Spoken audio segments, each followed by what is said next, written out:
Chapter 151. Zi Shang immediately revealed himself. His vertical pupils stared fixedly at the brick, his snake tail wagging non-stop. He didn't even bother to hug Yi Jioga. What kind of treasure is this? This was the first time Yi Jioga saw Zi Shang so excited. This is a form transformation bead. It disappeared after the demon war. I didn't expect it to be here. Zi Shang felt that his luck was off the charts. With this, he could completely transform into a human. If the form transformation bead is so precious, why would it be used as a brick to pad a shelf? Yi Jioga found it unbelievable. Who knows? Zi Shang didn't care about this. He wiped his palm on the brick and sucked out an azure blue bead that emitted a faint fragrance. Yi Jioga was attracted by the fragrance and couldn't help but swallow her saliva. She could feel that this was a good thing and would be very beneficial to her. Don't think about it. It's mine. If it was anything else, Zi Shang wouldn't mind giving it to her, but this form transformation bead was out of the question. I'm just taking a look. Yi Jioga didn't dare to snatch something from Zi Shang's mouth. I'm going into seclusion to cultivate. Be careful and don't get into trouble. Zi Shang swallowed the form transformation bead and returned to Yi Jioga's imprint. When are you coming out? Yi Jioga hurriedly asked. Unfortunately, Zi Shang didn't respond. It seemed like he was in deep sleep. *CK, it's like this every time. Big sister curses you for failing to transform. Yi Jioga cursed inwardly. Following that, she had dinner and took care of some miscellaneous matters before returning to her room to flip through the yellow booklet Wan Xiang gave her. There was a detailed introduction of each contestant's situation, and even the address of their medicine refining tower was recorded. This batch of contestants, including her and Yi Shanshan, had a total of 6 second-rank pill refiners. Apart from Gong Hongyu from Baimu City, the names of the others were unfamiliar. She skimmed through the booklet and sat cross-legged on the bed to cultivate the manifestation technique. Ever since she collected the white bone fire, her cultivation speed was extremely fast. Even if she didn't cultivate her spiritual power, she could still circulate it slowly. However, the most impressive thing was her divine sense. In the past, it could only envelop a room at most. Now, it could extend outwards. She slowly released her divine sense to the next room and clearly saw Yi Rui sleeping soundly. Just as she was about to continue training her divine sense, suddenly, something with the smell of blood swept past her small building and flew towards the east. Her divine sense bounced back abruptly. Yi Jioga immediately opened his eyes. That cold and bloody aura just now was very strange and did not seem to belong to Su Junqing. Could it be Lu Yunfei? Yi Jioga hurriedly jumped out of the window and chased after that row of small buildings in the east.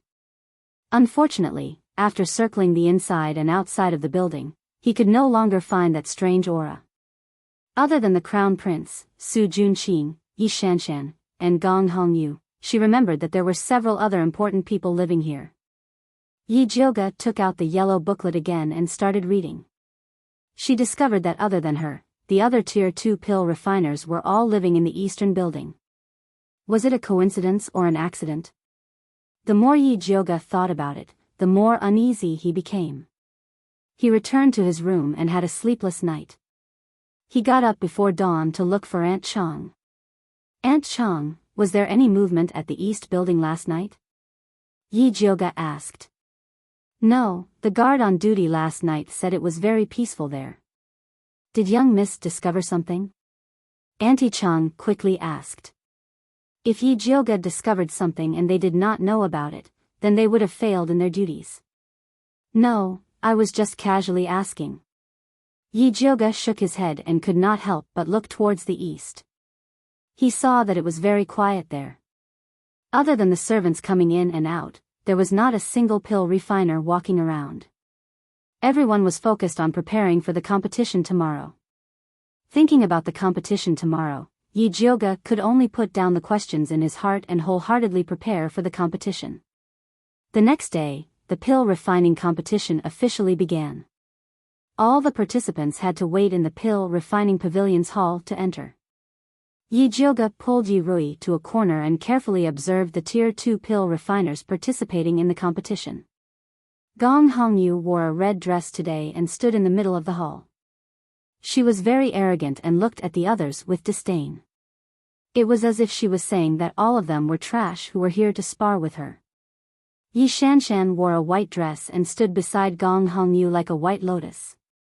She was very low-key. A young man with a head full of small braids and dressed in a black and red robe stood in the left corner. His eyes wandered around and he was very vigilant. A middle-aged woman with high cheekbones, a mean face, and thin wrinkles on the corners of her mouth stood in the right corner. She looked very aloof. A tall and sturdy man with short hair stood by the door. His eyes were sharp and his face was dark. Although he looked like a martial artist, he was 100% a second-rank pill refiner. As Yi Jioga was studying them, they were also sizing up each other to assess the gap between them. Yi Jioga's reputation as a trash had spread far and wide, so these alchemists did not put her in their eyes. Most of their attention was on Gong Hongyu and Yi Shanshan. Big sister, why hasn't the competition started yet? Yi Rui was a little tired from standing. Soon, just wait a little longer. Just as Yi Jioga finished speaking, 20 young men wearing green bamboo embroidered robes walked in from the back. These were the students of Alchemy City. They were responsible for all aspects of the competition. One of the students held a large green box in his hand and announced, "Honored guests, please come and draw lots. The number you draw will represent the room you will be using later." Yi Jioga drew number 36, while Yi Rui drew number 48. After drawing lots, the students stood in 2 rows and shouted in unison, "Greetings, Grand Master Dongfang." Tap tap tap. A gray-robed old man with messy hair and a wizened face walked in. This was the Thunder Nation's 5th-rank alchemist in charge of this competition, Dongfang Yao. This old man's white hair was tied up with a piece of cloth. A few strands fell on his forehead. One side of his sleeves was long and the other short. One look and you could tell he was someone who didn't care about what the world thought of him. He had spent his entire life guarding Alchemy City and was widely recognized as a pill-refining madman. Every year, he would be the judge for the competition. He was a very fair person and everyone trusted him.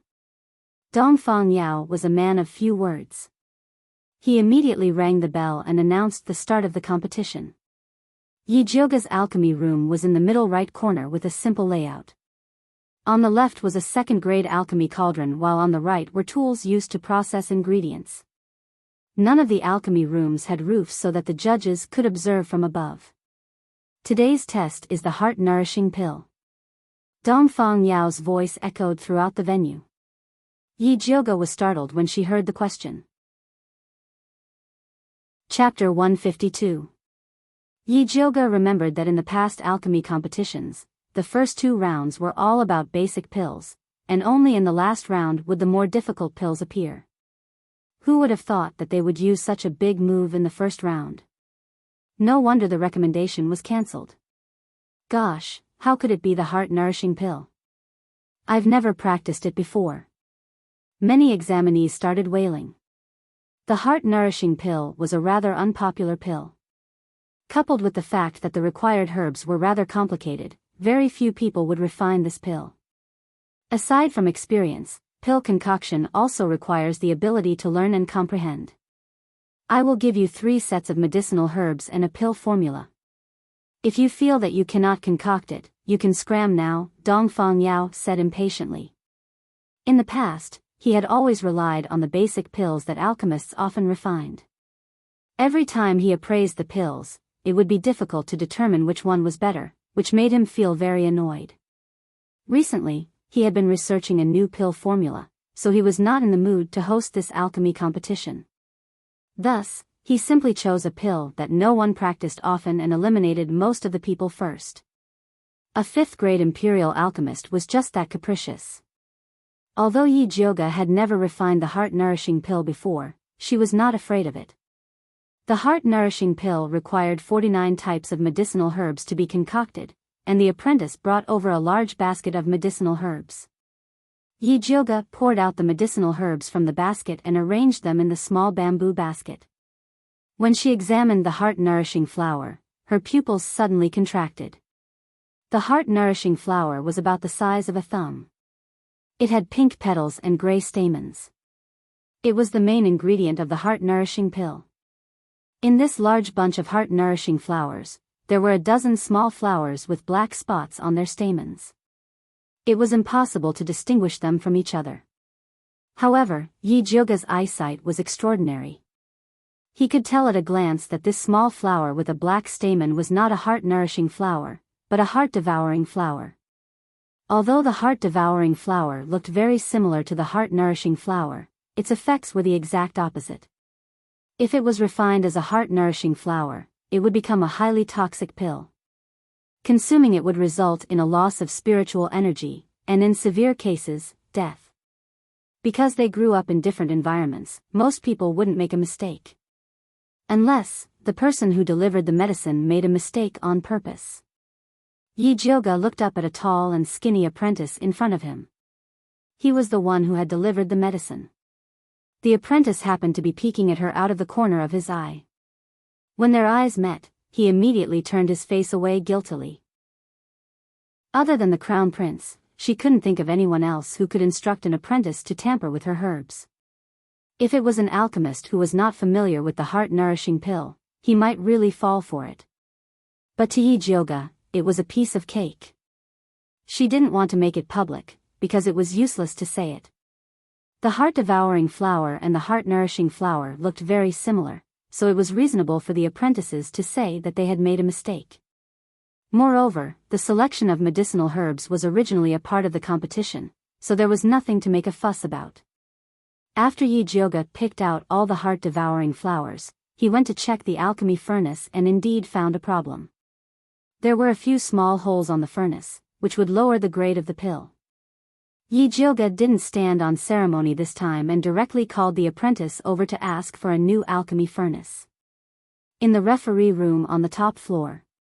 In addition to the main referee, Dongfang Yao, there were also 2 level 4 alchemists as assistant referees. The short and plump man was called Old Chen.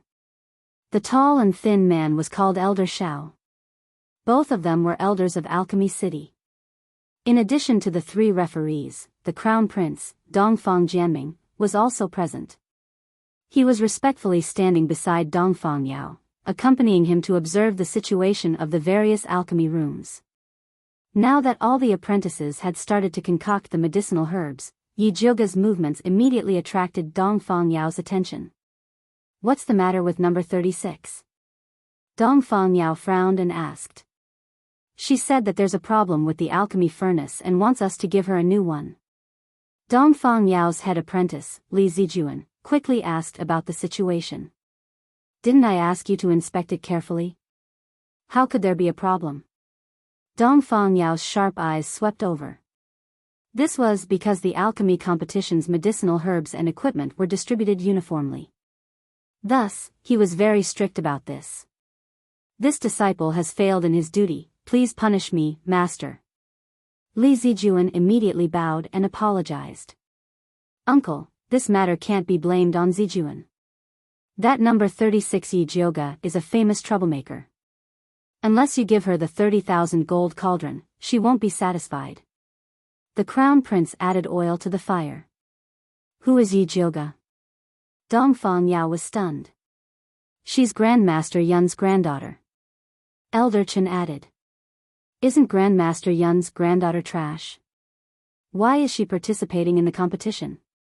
Although Dongfang Yao had been stationed in Alchemy City for many years, he had heard of Yijioga's reputation as a trash. "Uncle, you might not know, but Yijioga said that she had a fortuitous encounter. Not only did she recover her appearance and cultivation, she even became a second-rank alchemist." The crown prince pointed out with a smile. "So there was such a thing? What kind of fortuitous encounter did she have?" Elder Shao asked with interest. "Who knows? She said that she was able to recover her cultivation with a pill left behind by Grandmaster Yun in the unbounded abyss. I was just about to ask the Grandmasters if there really is a pill in this world that can allow someone with severed meridians to recover their cultivation and learn alchemy without a teacher? The Crown Prince exaggeratedly asked. If there really is such a pill, then this old man would like to see it for himself. Elder Xiao stroked his beard. He clearly didn't believe it. Elder Chen didn't say anything, but his chubby face was also filled with disapproval. The world is so big that nothing is too strange. Old man Yun has always been lucky, so it wouldn't be strange for him to leave behind some treasures for his bloodline. Dongfang Yao disapprovingly spoke. Although he didn't get along with Yun Tianwei in the past, ever since Yun Tianwei's disappearance, he felt more and more lonely without an opponent. Now that he heard someone questioning his opponent, it felt as if the person was questioning him. Uncle is right, I am ignorant and inexperienced.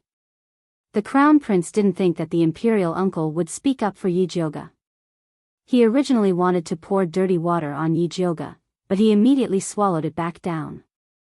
Dongfang Yao carefully looked at Yi Jioga's pill concoction technique and nodded. Not bad, it seems like you have practiced quite a bit. Yi Jioga didn't know that she had already entered Dongfang Yao's eyes. She concentrated on processing the ingredients before starting the pill concoction. The heart-nourishing pill was difficult to concoct because there were too many ingredients. In order to completely fuse the medicinal liquid, one had to pay attention to the heat. One careless mistake could result in a waste pill, so one could only rely on the experience of an alchemist. However, Yi Jioga's spiritual sense had greatly increased after her breakthrough. The 49 ingredients inside the cauldron were all clearly visible to her. At this moment, most of the ingredients had already dissolved. Only the heart-nourishing flour was still a bit lacking. She increased the heat, and after the heart-nourishing flour had completely dissolved, she lowered the heat to simmer it slowly. She didn't stay idle while she was simmering. She used her spiritual sense to flip the medicinal liquid up and down, so that it was evenly heated. Just as the pill was about to be finished, a sudden change occurred. Chapter 153. The originally quiet earth fire suddenly surged, turning into raging flames that spread out. The medicine shelves closest to the furnace were all set on fire. The fire was about to reach Yi Jioga's face. Her fingers moved slightly, and a wisp of white flame quietly drilled into the source of the earth fire, swallowing it in one gulp. Yi Jioga waved her hand and the earth fire that lost its source disappeared, leaving behind a charred furnace. The commotion of the fire was too big. Even Yi Rui realized something was wrong. She ignored the student's obstruction and ran over, asking anxiously, "Big sister, are you okay?" "I'm fine." "Why are you here?" "Hurry up and go back to concoct pills," Yi Jioga said. "Big sister, why are you still concocting pills?" Yi Rui was so angry that her face turned red. She shouted at the student, "What are you guys doing? You can't even control the earth fire. What if someone gets burned?" When the people who were concocting pills heard Yi Rui's words, they couldn't help but move away from the earth fire. The heart-nourishing pill was already hard to concoct. Now that they were distracted, they basically became useless pills. They immediately complained about the earth fire. "What's going on?" Dongfang Yao had already rushed over from the referee's room when the earth fire went out of control. Behind him were Old Shen, Old Xiao, and the Crown Prince. "Master, the earth fire went out of control." Li Zijuan's expression was very ugly. The alchemy competition had been held for so many years, but this was the first time such a major mistake had occurred. Everyone else's earth fire is fine. Why did your earth fire go out of control? Did you do something you shouldn't have? The Crown Prince sneered, looking at Yi Jioga with malice.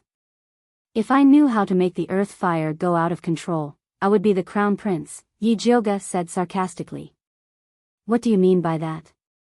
Are you saying that the earth fire went out of control because of the Crown Prince?" Dongfang Yao asked directly. "Uncle, I didn't," the Crown Prince quickly denied. "There must be some misunderstanding here. Miss Yi, why don't you come to the referee's room with us?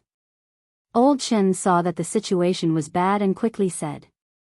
No, if there's anything, we'll have to make it clear here. Big sister just changed the alchemy furnace. Is there something wrong with that alchemy furnace? Yi Rui was small in stature, but she was full of vigor. She looked like she wanted to seek justice for her big sister. Yes, someone drilled a hole in that pill furnace. Yi Jioga nodded. She didn't want to say these things, but she was very angry when she lost control of the earth fire. It was one thing for the crown prince to tamper with the medicinal herbs and the cauldron, but to think that he even dared to touch the earth fire. If not for her white bone flame being able to devour flames, she might have been injured by this earth fire. Just as everyone was discussing this matter, Dongfang Yao coldly said, "The path of alchemy is ever-changing, so accidents are very common. However, as an alchemist, you must abide by your heart. If you don't want to compete, then scram." As soon as he said that, no one dared to say anything else. They all retracted their heads and started to refine their pills again. Even though he had failed to concoct the pill just now, he still had 2 more chances. He couldn't afford to waste them. Fourth sister, Great Master Dongfang is right. If you want to advance on the path of alchemy, you have to get rid of external things. You should also go back. Yi Jioga patted Yi Rui's head. All right. Although Yi Rui was still a little unwilling, she still obediently returned to her alchemy room. Change her alchemy room and prepare 3 more sets of ingredients. Dongfang Yao ordered the disciples behind him. No need. Yi Jioga shook his head. What? You want to withdraw from the competition just because of a little setback? Dongfang Yao looked displeased. With just this little ability, you still have the face to say that you are Great Master Yun's granddaughter.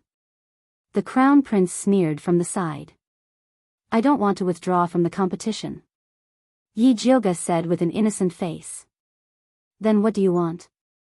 Dongfang Yao frowned, thinking that Yi Jioga wanted to take the opportunity to make a rude request. I don't want to do anything. Yi Jioga inexplicably looked at Dongfang Yao and said, my heart-nourishing pill has already been refined. There is no need to prepare another alchemy room and ingredients. Isn't your pill useless? Dongfang Yao's surprised gaze fell on Yi Jioga's alchemy furnace. Who said it was useless? Yi Jioga opened the alchemy furnace that was burnt black. Inside the alchemy furnace lay 3 pink and lustrous pills, exuding a fragrant aura. She had just used her spiritual sense to wrap around the already formed heart-nourishing pill, so the pill was not affected by the out-of-control earth fire. Grade 1 heart-nourishing pill. Dongfang Yao could see the grade of this pill at a glance, and could not help but look at Yi Jioga with a bit of appreciation. Then I can rest now. Yi Jioga's expression was cold. Wait a moment, come with me first, I have something to ask you. Dongfang Yao turned and walked towards the tea room on the 2nd floor. Yi Jioga put away the heart-nourishing pill and followed Dongfang Yao upstairs. The crown prince fiercely looked at Yi Jioga's back, wishing that he could eat her alive. What does Great Master Dongfang want with me? Yi Jioga stood at the door and asked.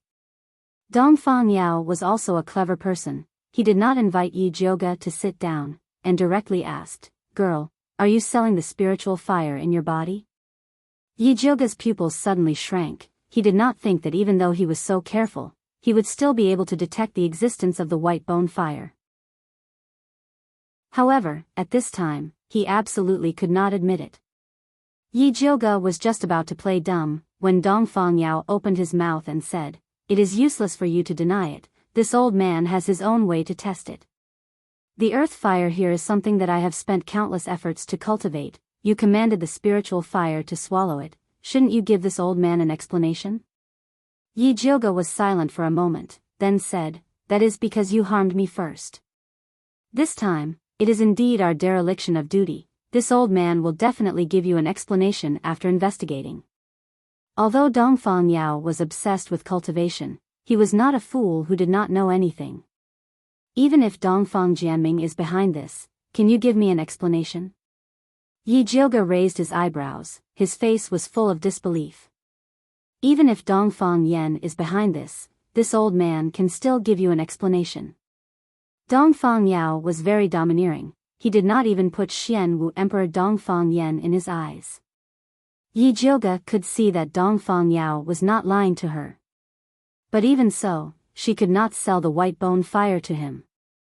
This is a different thing. I will give you 100 spirit coins to buy your spiritual fire, and I will also give you a wood pseudo-spiritual fire. If you have any other requests, as long as I can do it, I will agree. Dongfang Yao's price was very reasonable.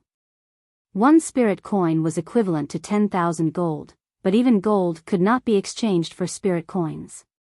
Although the wood pseudo-spiritual fire was not a spiritual fire, it was still a very rare flame, and it was very suitable for Yi Jioge's current cultivation.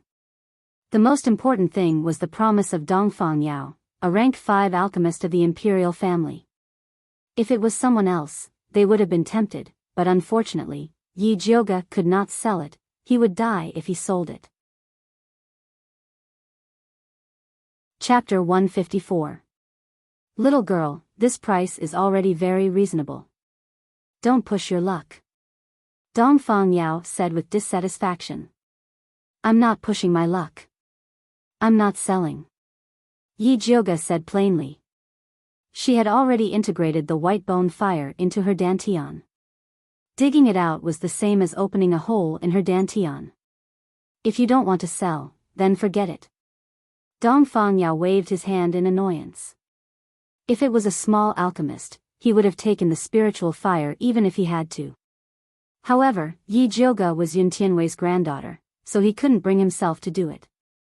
Seeing that Dongfang Yao was so easygoing, Yi Jioge felt a bit apologetic. After a moment of hesitation, she said, actually, this spiritual fire is useless to you. What do you mean? Dongfang Yao asked in confusion. Yi Jioge raised his finger, and a wisp of white flame with a strange and serene aura appeared. The entire room became incomparably gloomy. Ghost fire? Are you crazy? You actually dared to store the ghost fire in your dantian. Dongfang Yao was shocked and looked at Yi Jioge as if he had seen a ghost. Ghost fire could only be used to refine yin pills, but spirit cultivators needed yang pills. Only evil cultivators and devil cultivators needed yin pills. Currently, there were very few yin pill recipes on the market. Even Dongfang Yao only had a few, so this ghost fire was useless. Yi Jioge smiled and didn't explain. She couldn't tell Dongfang Yao that she had a complete set of yin pill recipes. Little girl, you look soft, but you're quite brave. You're worthy of being old man Yun's bloodline. Although Dongfang Yao felt that it was crazy for an alchemist to store a ghost fire, he still admired Yi Jioge's courage. Great Master Dongfang, do you know my grandfather? Do you know where he went before he disappeared? Yi Jioge immediately asked. Little girl, don't misunderstand. I'm not familiar with your grandfather. Dongfang Yao snorted arrogantly. Oh. Yi Jioge immediately became cold. Dongfang Yao was a bit annoyed by her attitude. He coldly snorted and said, Old man Yun left too suddenly. I only heard that he went to a secret realm to find some treasure. Treasure? Could her grandfather's disappearance be related to the treasure map? Although Yi Jioge was surprised, his expression did not change. He said calmly, Thank you for your guidance, Master Dongfang. Little girl, don't learn from old Yun and go searching for treasures. How could there be so many treasures in this world for you to find? Dongfang Yao muttered. Just as Yi Jioge was getting dizzy from Dongfang Yao's nagging, he heard a knock on the door. Li Zijuan said respectfully, Master, the competition is over. Dongfang Yao replied in a dignified manner before instructing Yi Jioge, Take your pills and leave. With that, he got up and left the room. Yi Jioge silently returned to the competition venue. There were a total of 52 participants in the alchemy competition, but only 6 level 2 alchemists succeeded in refining the heart-nourishing pill. The pills refined by the others were all useless. At this moment, the heart-nourishing pills refined by Yi Jioga and the others were lined up in front of the judge. Yi Jioga's heart-nourishing pill is the best, Dongfang Yao said directly. Her heart-nourishing pill is not bad, but I feel that Gong Hongyu and Yi Shanshan's pills are better, and their methods are more standard. Elder Shao and Elder Chen had different opinions. Then Yi Jioga is the best, Gong Hongyu and Yi Shanshan are the best, and the other three are good, Dongfang Yao said decisively. Elder Chen and Elder Shao nodded silently. After all, this was only the first round of the competition. There were still 2 more rounds to go. The Crown Prince disagreed. Uncle, the medicine testing segment hasn't started yet. It's too early to judge now. The medicine testing segment of the Thunder Nation's alchemy competition was to gather people who were willing to test the medicine. When the competition started, they would choose the most suitable patients based on the effects of the medicine. A medicine that could cure an illness was a good medicine, and a medicine that could kill a person was a bad one. In the previous alchemy competition, there were many examples of people being cured by the medicine, but no one had died from eating it. After all, the medicine that could advance to the next stage was of a good grade. Let the patients come in. Dongfang Yao instructed Li Zijuan. Yes. Li Zijuan nodded respectfully and ordered the apprentices to bring the patients in. Not long later, 6 people with pale faces and cyanosis on their lips walked in. It was obvious that they were patients with serious heart problems. The person in charge of testing the medicine for Yi Jioga was a handsome young man with dark skin and deep facial features. Although he was wearing the most commonly seen narrow sleeves of the Thunder Nation, Yi Jioga was certain that he wasn't from the Thunder Nation. When the other patients saw the medicine, they all revealed expressions of surprise, nervousness, excitement, fear, and worry. Only this young man's eyes were lowered, and he was strangely calm. Let's start testing the medicine. Li Zijuan instructed the apprentices to help the patients take the heart-nourishing pill. Gong Hongyu's patient was a slender young lady with a beautiful appearance. She clutched her chest and looked like a sickly beauty. After taking the heart-nourishing pill, her pale face gradually became rosy, and her slightly bent body straightened up. She seemed to be in high spirits, and her face was glowing as if she had taken the divine medicine. Heavens, my illness is completely cured. Thank you, Master, for saving my life.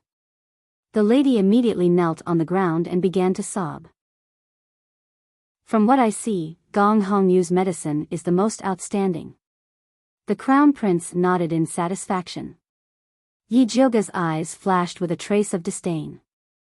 Although the heart-nourishing pill would have an obvious effect on the patient, this young lady's performance was a little too exaggerated. Either her illness wasn't as serious as it seemed, or she was a healthy person. With the Crown Prince's personality, it was possible that he would do such a thing in order to help Gong Hongyu win. Yi Shanshan didn't know how Yi Shanshan felt when she saw the Crown Prince helping Gong Hongyu. Yi Shanshan's patient was a skinny young man of 17 years old. His thin lips were deep purple, and he seemed to be having difficulty breathing. After taking the heart-nourishing pill, his breathing immediately became smoother. The purple on his lips faded and was replaced by a faint pink. He seemed to be much more energetic. He solemnly kowtowed 3 times to Yi Shanshan, thanking her for saving his life. The other patient's conditions also improved after taking the heart-nourishing pill. However, compared to Gong Hongyu's medicine, they were far inferior. Finally, only the young patient, Yi Jioga, was left. Eat it. The apprentice who helped the young man get the medicine was the one who gave the medicine to Yi Jioga. The young man fixed his eyes on the pill.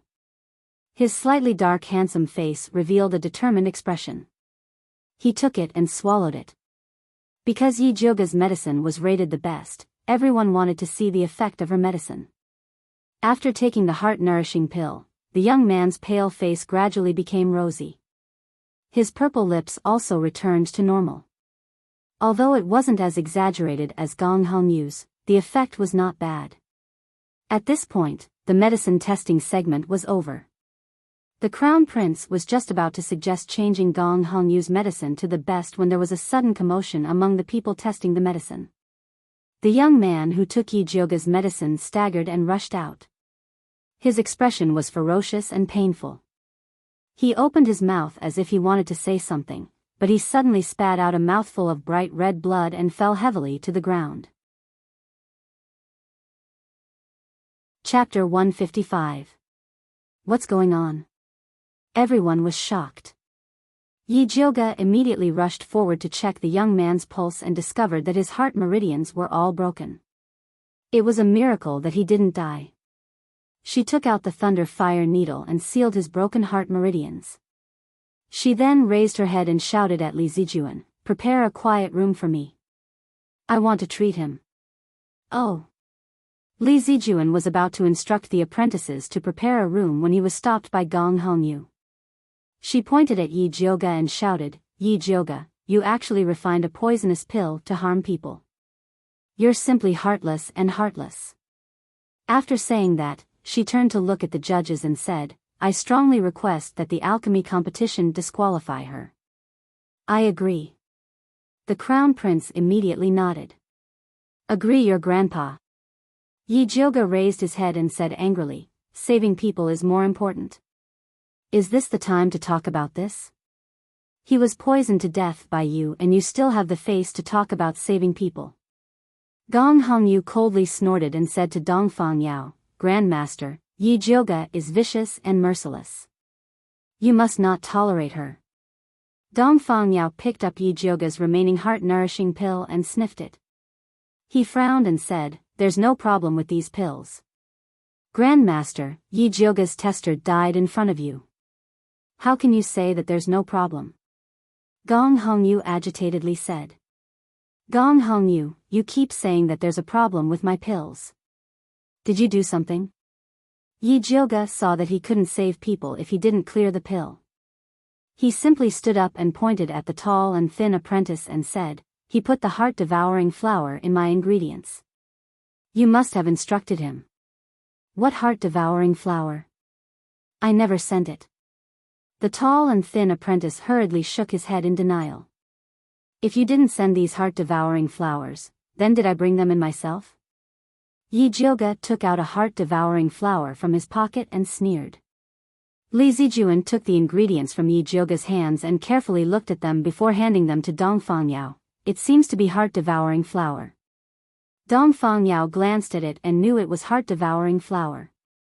Because this flower was too similar to the heart-nourishing flower, he specially told the apprentices to choose carefully. He didn't expect that someone would deliberately put a large amount in. Dongfang Yao knew very well who was behind this.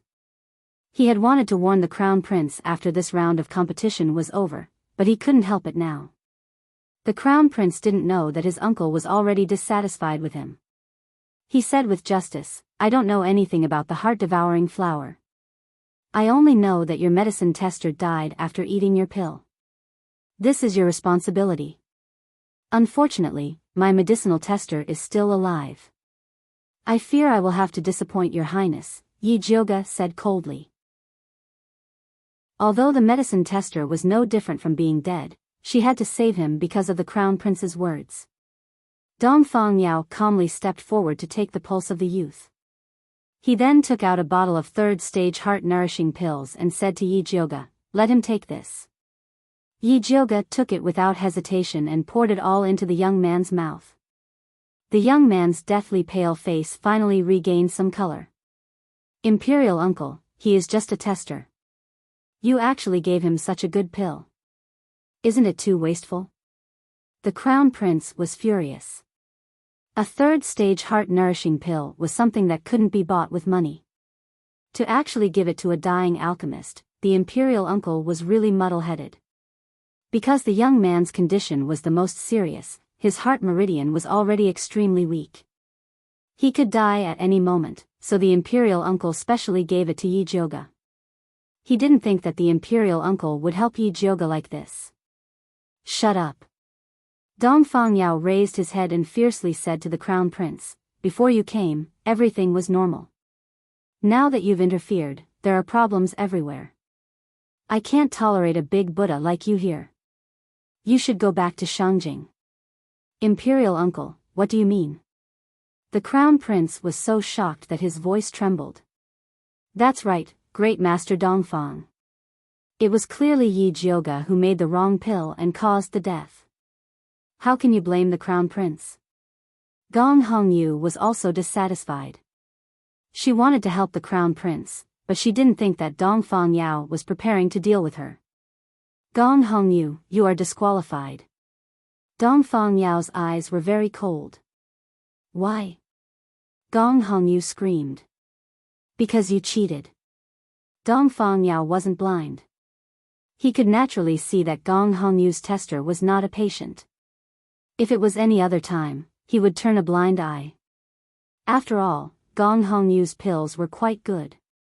But since she was so arrogant, she couldn't blame him for not giving face to the Gong family.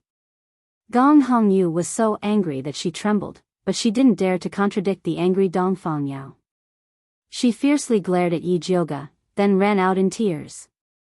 Elder Chen and Elder Shao looked at each other, not daring to make a sound. The other alchemists also maintained their silence. The test is over. Let the evaluation begin. Dongfang Yao once again ordered. Although Yi Jiuge's tester did not die, her evaluation still became the lowest. The other 3 second-stage alchemists were still good, so the best result was Yi Shanshan. Yi Jiuge didn't care about this result. He only asked Li Zijuan to help send the tester to his Flying Frost Pavilion. Li Zijuan did as Dongfang Yao said. In the Rising Heaven Pavilion, the crown prince's face was as ugly as a dark cloud. Once he returned to his courtyard, he immediately called Su Junqing over and scolded him. Didn't you say that if we followed your plan, we would definitely be able to pull Yi Jiuge down? How come she not only won the competition, but also caused me to be despised by Imperial Uncle? When he thought that his Imperial Uncle would tell this matter to his Imperial father, his entire body froze from the top of his head to the bottom of his feet. Your Highness, please calm down. I didn't expect things to turn out this way. Su Junqing had set up layers of traps to push Yi Jiuge and Wan Xiang into the land of 10,000 calamity. He didn't expect that Yi Jiuge not only didn't fall for his trap, but also hit the crown prince. I don't care what method you use, I will kill Yi Jiuge. The crown prince said angrily. Don't worry, crown prince. Even if Yi Jiuge wins the pill refining competition, she won't be able to escape from our palms. Su Junqing said confidently. You say that every time, but when can you do it well? I really don't know why Imperial Mother sent you here. You're simply trash. The crown prince roared at Su Junqing. A sinister light flashed in Su Junqing's eyes, but he quickly returned to his original state. He smiled and looked at the crown prince's eyes. He said gently, there must be a reason why the Empress sent me to assist your Highness. You can choose not to believe me, but you can't not believe the Empress. The crown prince looked at Su Junqing's bottomless eyes and suddenly felt that Su Junqing was right. Everyone could be wrong, but not his Imperial Mother. Then I'll believe you once more. The crown prince said unwillingly. Yes, your Highness, please do as I say. Su Junqing said his next step of the plan. The crown prince was shocked after hearing it. Chapter 156. Are you crazy? That's someone from the Gong family.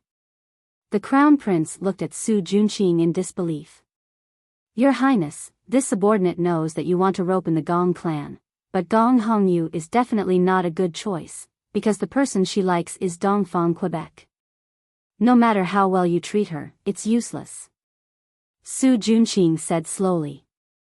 The crown prince immediately thought of how Gong Hongyu had complained about him being useless after being disqualified by Dongfang Yao. The more he thought about it, the angrier he got. He couldn't help but clench his fists and said fiercely, You're right, a stupid woman isn't worth roping in. It's better to use her for something more useful. Your Highness is wise. Su Junqing's lips curled up and he left. When he returned to his room and opened the door, he smelled a faint fishy smell. Junior brother, I heard that you were scolded badly today. Lu Yunfei's sweet voice sounded from Su Juanqing's bed. Then, a fair and tender lotus root-like arm lifted the green bed curtain, revealing a delicate face and fair and smooth shoulders. Senior sister is indeed powerful, nothing can hide from your eyes. Su Juanqing looked down, not daring to look at the bed. How is it? Do you want senior sister to help you vent your anger? Lu Yunfei got off the bed naked. The man's corpse lying behind her looked like a skeleton. Lu Yunfei had just sucked the essence and blood of a martial artist. Her skin was glowing and a faint fragrance floated to the tip of Su Juanqing's nose. Thank you for your kindness, senior sister, but the crown prince is still useful. Let him go first. Su Juanqing looked at his nose and silently closed his nose aperture. If you come and help me put on my clothes, I'll consider letting him go. Lu Yunfei laughed, the white swaying on her chest reflecting a dazzling light. Yes. Su Juanqing calmed down again and picked up the pink dudu on the ground to help Lu Yunfei put it on. The whole process was very calm. I couldn't tell that little junior brother is a good person. Lu Yunfei put on her clothes and pinched Su Juanqing's chest. Tell me, why did you call me here? Senior sister, the crown prince has already agreed to the next step of our plan. Tonight is the highlight of the show, so I hope that senior sister can personally cooperate with us to prevent things from changing. Su Juanqing specially brought a man with a high cultivation as a sacrifice and called Lu Yunfei back, hoping that she would personally deal with Yi Jioge. Don't worry, since I've taken your benefits, I'll naturally do my best to help you. Lu Yunfei frivolously patted Su Juanqing's face and smiled very charmingly. For the past few days, she had been playing with the shadow assassin, Yi Yu. Originally, he wanted to push him down tonight and reap the fruits of victory. However, the sacrificial offering just now was still to her liking.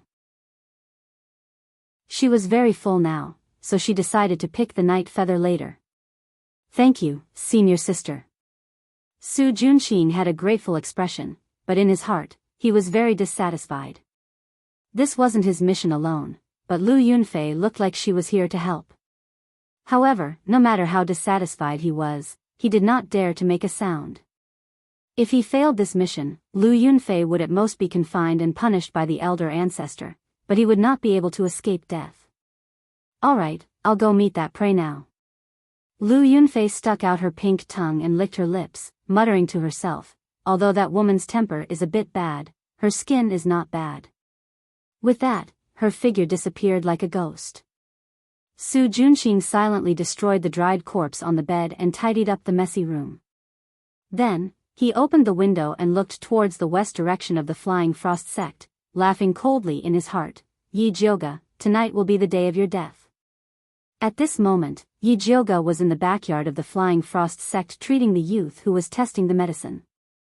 Although the youth had already taken the bottle of rank 3 heart-nourishing pills from Dong Fang Yao, his condition was still very bad. His broken heart meridian was in a mess, his blood was flowing in the opposite direction, and he was in danger of dying at any moment. If she wanted to save him, she had to use external force to smooth out his heart meridian, allowing his blood to circulate normally. If Yi Jioge did not advance, she was afraid that she would be helpless. She pinched her fingers and inserted the thunder fire needle into the youth's body, and began to use all her strength to repair his heart meridian. Ever since Yi Jioge's cultivation advanced, not only did the spiritual power in her body double, her control over the lightning fire needle also became more sensitive. Under her control, the purplish-red lightning fire needle turned into a stream of light, repairing the youth's heart meridian one by one. Time flew. When she finished repairing the last one, her entire body was about to collapse. But fortunately, the heart meridian was repaired perfectly. After the youth's blood returned to the right path, his breathing became incomparably stable, and his tightly knitted brows also relaxed. Yi Jioge estimated that he would probably need another 4 hours before he would wake up, so she left the room. Yi Rui was anxiously waiting outside. Upon seeing her, she immediately asked, "Big sister, just what happened? Who is that man?" After she lost the first round of the competition, she was cleared out, so she did not know what happened afterwards. Just now, when she saw Yi Jioga bringing a dying man back, she was really scared to death. He is my medicine tester today. Yi Jioga told her what happened in the competition. After Yi Rui heard that Gong Hongyu was disqualified and the crown prince was chased back to the capital, she immediately jumped up in joy and shouted, "This good news must be properly celebrated. Let's celebrate then." Yi Jioga saw that the crown prince and Gong Hongyu were out of luck, so she was also very happy. "Qing Hu, Qing Lu, Yu Dai, Hua Dai, take some money to the small kitchen and have them make a few more dishes. Tonight, we will have a big meal," Yi Rui excitedly said.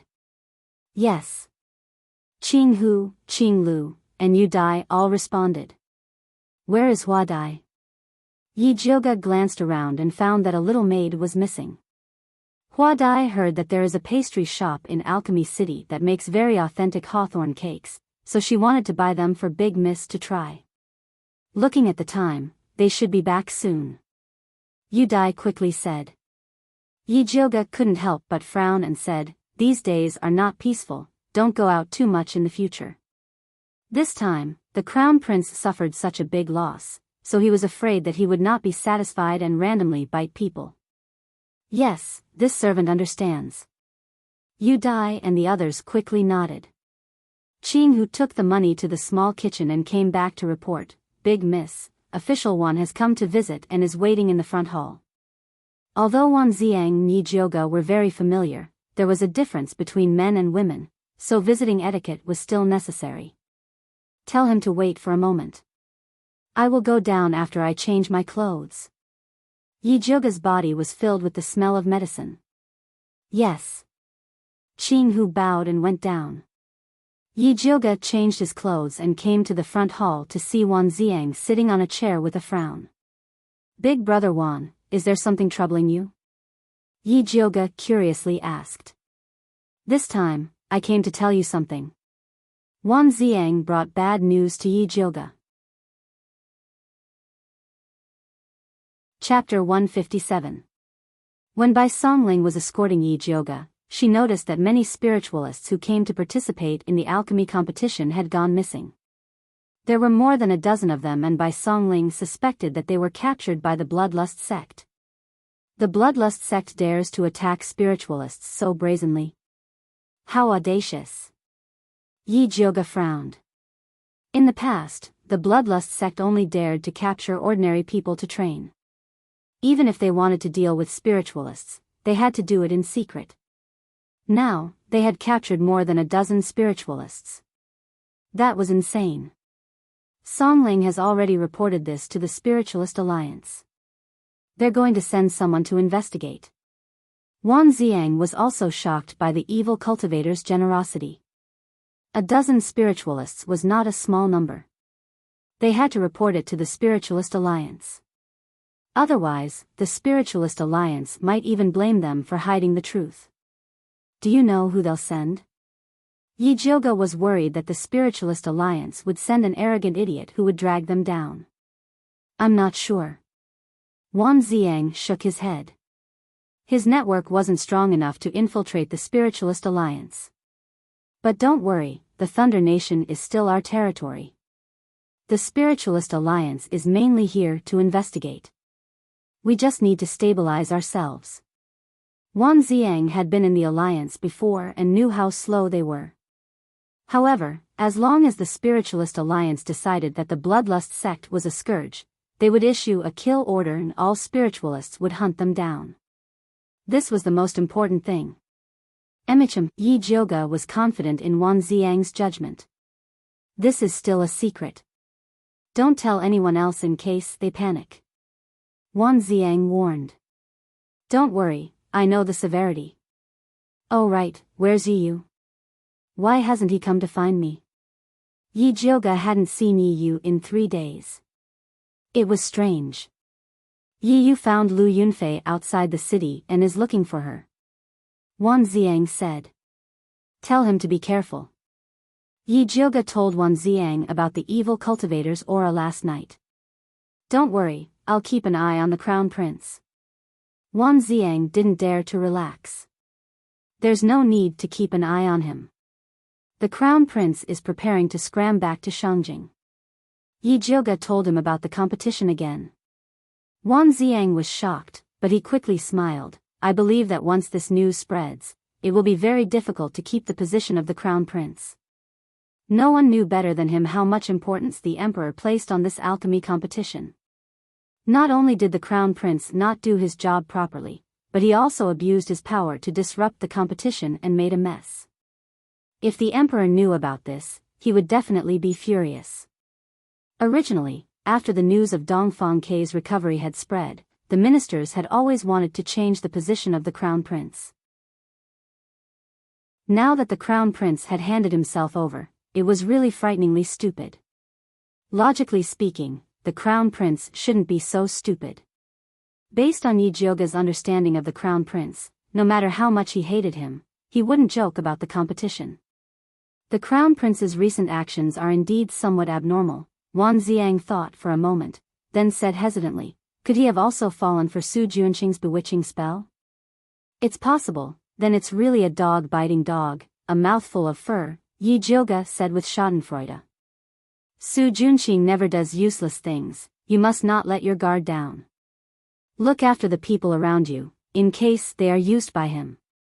Although Wang Xiang had never met Su Junqing face to face, he knew that his bewitching spell was very powerful. When Yi Jioge heard this, his heart jumped, and he hurriedly called Yu Dai in. Is Hua Dai back yet? Not yet. Yu Dai also had an anxious expression. Hua Dai had left early in the morning. No matter how slow she was, she should have returned by now. Big brother Wan, I have a personal servant girl who went out this morning and hasn't returned yet. Can I trouble you to help me look for her? Yi Jioge had a very bad feeling. Okay, I'll send someone to look for her now. Wang Xiang immediately ordered his subordinates to investigate the pastry shop where Hua Dai had bought hawthorn cakes from. Unfortunately, Wang Xiang's subordinates had led the soldiers to the street where the pastry shop was located, but no one had seen Hua Dai. It was very obvious that this little servant girl had gone missing. When Yu Dai heard this news, she immediately burst into tears. She kept muttering that it would have been better if she had stopped Hua Dai from going out. Qing Hu and Qing Lu were also very anxious. Yi Rui's mood was even worse. Her hands were clenched so tightly that they were about to become two fried dough twists. Hua Dai's disappearance made her recall the days in the Black Cellar. The girls who were tortured and killed by the heretic cultivator were all of the same age as Hua Dai. Yi Jioge was the calmest out of all of them. As she comforted Yi Rui's emotions, she ordered Wang Xiang to continue his search. If she's alive, I want to see her. If she's dead, I want to see her corpse. I don't believe that she would disappear in Alchemy City all by herself, Yi Jioge said fiercely. Don't worry, I will definitely get to the bottom of this, Wang Xiang nodded. In the dead of night, the alchemy tower was completely silent. A cold breeze blew past, scattering frost on the floor. Yi Jioge was not in the mood to cultivate. She laid on the bed, tossing and turning, unable to sleep. The news of Hua Dai's disappearance was like a stone pressing on her chest. She had always been searching for the heretic cultivator, but in the end, the heretic cultivator took away her personal servant. To her, this was simply a provocation. At this moment, a strange aura floated in from the window. Yi Jioge opened her eyes and silently sat up. She opened her spiritual eye to look outside the window. She saw a faint purple light coming in from the window. It was a purple scorpion the size of a fist. It was swaggering around the room. Yi Jioge lifted the curtains to take a closer look. She discovered that there was a small golden earring tied to the scorpion's body. It even had the word flower written on it. She immediately knew that this purple scorpion was related to Hua Dai's disappearance. The purple scorpion felt Yi Jioge's gaze. It suddenly raised its tail and shot a faint purple poison needle towards Yi Jioge. Yi Jioge raised her hand to deflect the poison needle. A purple light shrouded the purple scorpion. The purple scorpion saw that the situation was not good. It immediately turned and ran. Its speed was as fast as lightning. Yi Jioga did not have time to think and subconsciously chased after it. After the purple scorpion left the alchemy tower, it made a few turns before arriving at a rocky hill in the outskirts. Then, its figure flashed and it entered the tallest pile of rocks. Yi Jioga stopped in her tracks. She activated her spiritual energy and shot a purple lightning at the pile of rocks. With a boom, the pile of rocks flew in all directions. It revealed a black hole in the ground. The night wind blew past. A thick smell of blood floated in from the hole. Yi Jioga's heart immediately jumped to her throat. She walked step by step to the hole. The white bone flame appeared from her fingers and lit up the hole. She looked carefully. Her eyes instantly widened and she could not help but suck in a breath of cold air. Chapter 158. A skinned female corpse was tossed in the gloomy underground cave. The bloody red flesh was extremely shocking. His cracked eye sockets and dilated pupils were filled with deep resentment, making one shudder in fear. Yi Jioga felt a chill. She endured the nausea and looked at the female corpse's skull. There was a hole at the fontanelle. It was a sign that the spiritual root had been dug out. She was not a flower butterfly with spiritual roots. However, this female corpse was too miserable. Yi Jioga could not recognize who it was. She used her white bone flame to light up the cave. She found that there were more than 10 corpses behind the skinned female corpse. Although they were wearing different clothes, they were all sucked dry of blood. They should be the pill refiners that went missing. Yi Jioga's heart was beating fast. She felt inexplicably uneasy. That purple scorpion was undoubtedly the spiritual pet of the heretic cultivator. What did it want to do by leading her to this cave? Yi Jioga carefully looked at the cave, trying to find the location of the purple scorpion. Suddenly, the sharp sound of a spiritual arrow piercing through the air came from behind her. She immediately turned and formed a seal. The spiritual energy in her body surged, forming a purple barrier, blocking the green spiritual arrow. The green spiritual arrow turned into spiritual energy and disappeared in the air. In the next second, a light green figure landed in front of her. The person was handsome, slender, and had a green 7-leaf clover on his chest, representing his identity in Alchemy City. It was Dongfang Yao's head disciple, Li Zijuan. Li Zijuan, why did you sneak attack me? Yi Jioga asked unkindly. I thought you were a heretic cultivator. Li Zijuan's gaze fell on the cave behind Yi Jioga. His expression changed. He said in disbelief, You killed these people? Of course not. Yi Jioga immediately denied. She was about to explain, but there was a commotion from afar. A group of soldiers holding torches quickly approached them. The one in front was wearing a golden embroidered 5-clawed dragon. It was the crown prince, Dongfang Jianming. Beside him was Yi Shanshan, but there was no trace of Su Junqing. When the crown prince reached the pile of rocks, he immediately ordered the soldiers to surround Yi Jioga. It was as if he was going to capture a large beast. Crown prince, what is the meaning of this? When Yi Jioga saw the crown prince's formation, he realized that this was a trap set up by him. Otherwise, it would not have been so coincidental. Yi Jioga, I want to ask you what you mean. The crown prince looked at the hole behind Yi Jioga. The blazing torch illuminated the entire pile of rubble, and the situation at the entrance of the underground cave was also clear at a glance. Ah! When Yi Shanshan saw the female corpse in the hole, she immediately covered her mouth and widened her eyes. She was so scared that her face turned pale. Third Miss Gong. The crown prince cried out before viciously looking at Yi Jioga and saying, You deranged woman, you actually dared to act so viciously against Third Miss Gong. How do you know that this female corpse is Third Miss Gong? Yi Jioga raised his eyebrows. I found a letter in Third Miss Gong's room. The letter said that you used the law to restore her qualification and let her come to the pile of rocks alone. I didn't expect you to lead her to death. The crown prince was so distressed that he couldn't even continue to speak. I didn't send a letter to Third Miss Gong. It was because my personal maid, Hua Dai, was kidnapped. A purple scorpion with her earring led me here, which was why I found these corpses. Yi Jioga explained.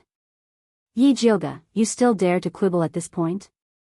Your maid, Hua Dai, wasn't kidnapped. She escaped on her own and came to us for help. She had long since discovered your true identity as an evil cultivator, but she didn't dare to expose it. Only when she heard that you were going to make a move against third Miss Gong did she run out. I didn't think that we would still be one step too late. The Crown Prince had a regretful expression. Woo, big sister Hongyu, you died so miserably. Yi Shanshan covered her mouth and sobbed. Those who didn't know better would think that she had lost her mother. What did you say? Hua Dai is with you? This news was completely out of Yi Jioga's expectations. Young Lady Yi, your personal maid accused you of being an evil cultivator who specialized in sucking human blood to cultivate. Not only did you kidnap contestants from Alchemy City, but you also tried to kill third Miss Gong. Do you have any explanation for this? Li Zijuan asked. Zijuan, the evidence and witnesses are here. What is there to explain? Hurry up and capture this murderous evil cultivator. The Crown Prince was flustered and exasperated. Although this isn't the first or second time your highness has falsely accused me, this time you're even using me as a scapegoat for evil cultivators. I don't know what benefits you've received from them. Yi Jioga narrowed his eyes and spoke with a voice as cold as ice. You said that my personal maid, Hua Dai, accused me of being an evil cultivator. Call her out and confront her. The Crown Prince turned around and commanded, Yi Jioga, you really won't shed a tear until you see your coffin. Someone, bring Hua Dai out. Soon after, two soldiers brought a petite girl from the back of the group. She had large eyes and a small round face. It was Hua Dai's appearance. Hua Dai's eyelids drooped and didn't dare to look at Yi Jioga. Hua Dai, don't be afraid. Tell everyone what you said today. The Crown Prince spoke with confidence. Young lady, she's not human. She's a blood-sucking evil cultivator. She killed many people in order to cultivate. She even said that third Miss Gong always went against her and that she had to peel off her skin and dig out her spirit root to appease her hatred. Hua Dai's voice and body trembled uncontrollably. Yi Jioga stared at Hua Dai and spoke word by word. Since you have the guts to falsely accuse me, why don't you have the guts to look at me? Young lady, please don't kill me. Hua Dai knelt down with her head touching the floor in fear. If you're really Hua Dai, then I won't kill you. Yi Jioga's eyes turned cold. She didn't believe that the chattering maid would betray her. Unless she was under Su Juanqing's bewitching spell. Or perhaps this wasn't Hua Dai at all, but a fake. Hua Dai, don't be afraid. With me here, Yi Jioga can't touch you. The Crown Prince stepped forward and blocked Hua Dai.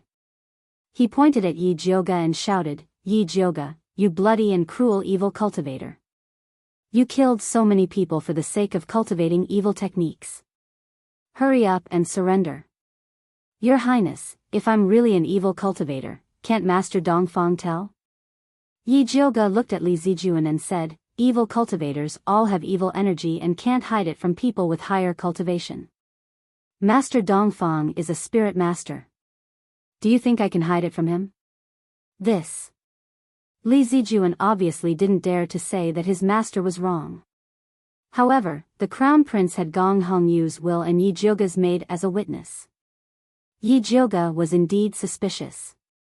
At this moment, Yi Shanshan suddenly stood up and said firmly, Seniorly, although I can't prove that Big Sister is the murderer, I can prove that she is indeed cultivating evil techniques.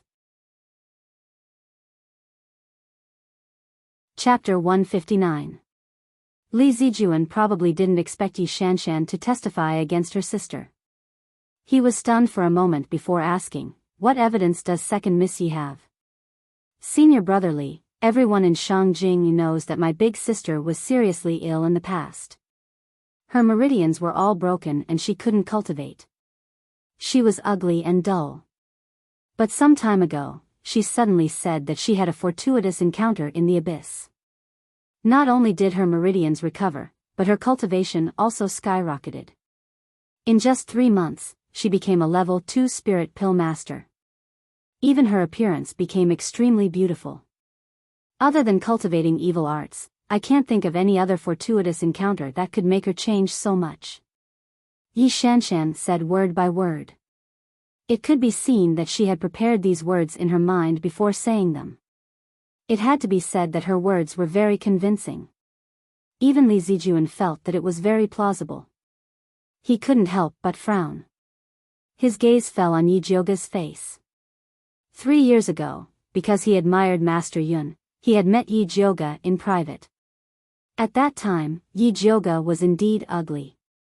She was timid and couldn't even speak clearly. But the Yi Jioga in front of him was so beautiful, like a snow lotus blooming in the dark night. Even if she was surrounded and attacked, her limpid eyes were still so firm, revealing a proud and peerless sharpness. She was indeed a different person from before. Second sister's words are indeed reasonable. But if I really was an evil cultivator, the first person I would kill would be you. Although your blood must be unbearably stinky, it's not bad to feed it to the dogs. Yi Jioga's beautiful eyes were as clear as water, but the light that flashed through them was extremely cold, like an abyss that made people's hearts tremble. Yi Shanshan was creeped out by Yi Jioga's gaze and immediately hid behind the crown prince. Yi Jioga, you still don't know how to repent. How dare you threaten Shanshan in front of me? Do you really think that you can cover the sky with one hand? The crown prince immediately stood up. I'm innocent. Why should I repent? The one who wants to cover the sky with one hand is you. Yi Jioga sneered. You. The crown prince was so angry that his face turned red, but he knew that he was no match for Yi Jioga in a verbal battle, so he turned to Li Zijuan and said, Zijuan, both the witness and the material evidence are here. Yi Jioga is the murderer. We must immediately put her in prison, otherwise it will be difficult to explain to the Gong family. Previously, the crown prince was disliked by Dong Fangyao, so he wanted to curry favor with Li Zijuan. Otherwise, he would have already ordered for Yi Jioga to be captured. When Li Zijuan thought of the Gong family, he couldn't help but have a headache. Although Gong Hongyu was only the daughter of a branch family, she was still a member of the Gong family. She came to participate in the Thunder Country's alchemy competition, but in the end, she died a tragic death in Alchemy City. No matter what, Alchemy City couldn't be separated from this matter. They had to give them an explanation. Li Zijuan sighed and said to Yi Jioga, Miss Yi, now that we have the witness and the material evidence, you are the biggest suspect. Please cooperate with the investigation. If you are really innocent, we will definitely give you an explanation. Yi Jioga's thoughts raced. She knew that it was impossible for her to escape from this situation. Since Li Zijuan's attitude was quite good, she might as well give him some face and go with him. She glanced at the shivering Hua Dai hiding behind the soldiers before speaking to Li Zijuan. I can go with you, but Hua Dai cannot be left with the crown prince. Hand her over to Wan Xiang. No. The crown prince immediately objected.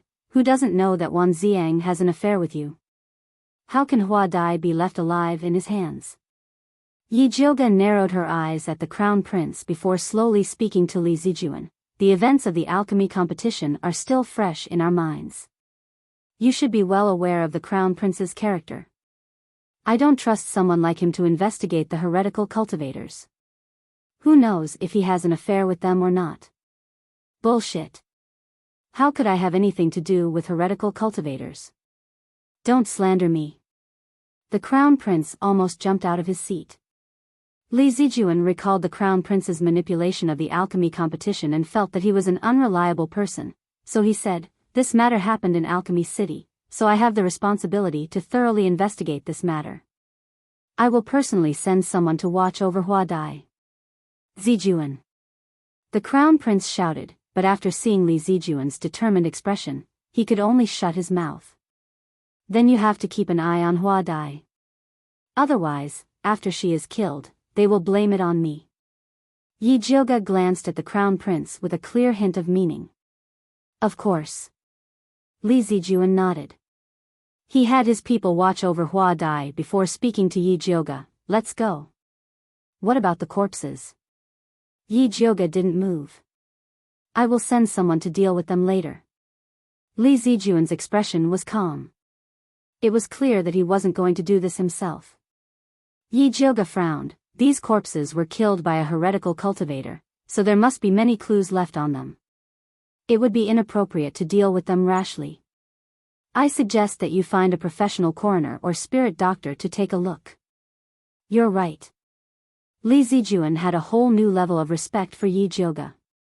A normal person would be confused in her situation, but her thoughts were clear. She didn't seem like a murderer at all. Humph, hypocrite. The crown prince laughed disdainfully and said to Li Zijuan, Zijuan, don't be bewitched by this witch. Heretical cultivators are best at bewitching people. She said all this to deceive you. In my opinion, we should quickly take care of third Miss Gong's corpse, so that the Gong family won't be disappointed. Yes, the dead are already dead. We should not mess with their corpses anymore. Yi Shanshan said sorrowfully. Li Zijuan suddenly hesitated. At this moment, another group of people came from the darkness. It was Wan Ziang who had received the news and rushed over. When he saw Yi Jioga surrounded by the crown prince, he immediately asked unkindly, what is going on? Yi Jioga cultivates heretical arts. She killed people and drank their blood. The evidence is conclusive. We are going to take her to the prison for interrogation. The crown prince spoke first. That's impossible. Wan Ziang firmly denied. Anyone can be a heretical cultivator, but not Yi Jioga. How do you know it's impossible? Are you the real murderer? The crown prince's attitude was aggressive. Just as Wan Ziang was about to argue, he was interrupted by Yi Jioga. Big brother Wan, His Highness the crown prince is determined to falsely accuse me. No matter what you say to him, it's useless. It's better to quickly find evidence to prove my innocence. Gong Hongyu's will and Hua Dai's testimony were very unfavorable to her, not to mention Yi Shanshan's interference. In this situation, only by finding the real murderer could she prove her innocence. Wan Ziang immediately calmed down and his eyes quickly became clear. Seeing that he had calmed down, Yi Jioga said seriously, Brother Wan, there is something wrong with the corpse in the cave. Chapter 160. There's something strange about the corpse at the cave entrance. As Yi Jioga spoke, his gaze drifted toward the crown princess. There was a meaningful look on his face. She said this to trick the crown prince to see how he would react. As expected, the crown prince's eyes flickered.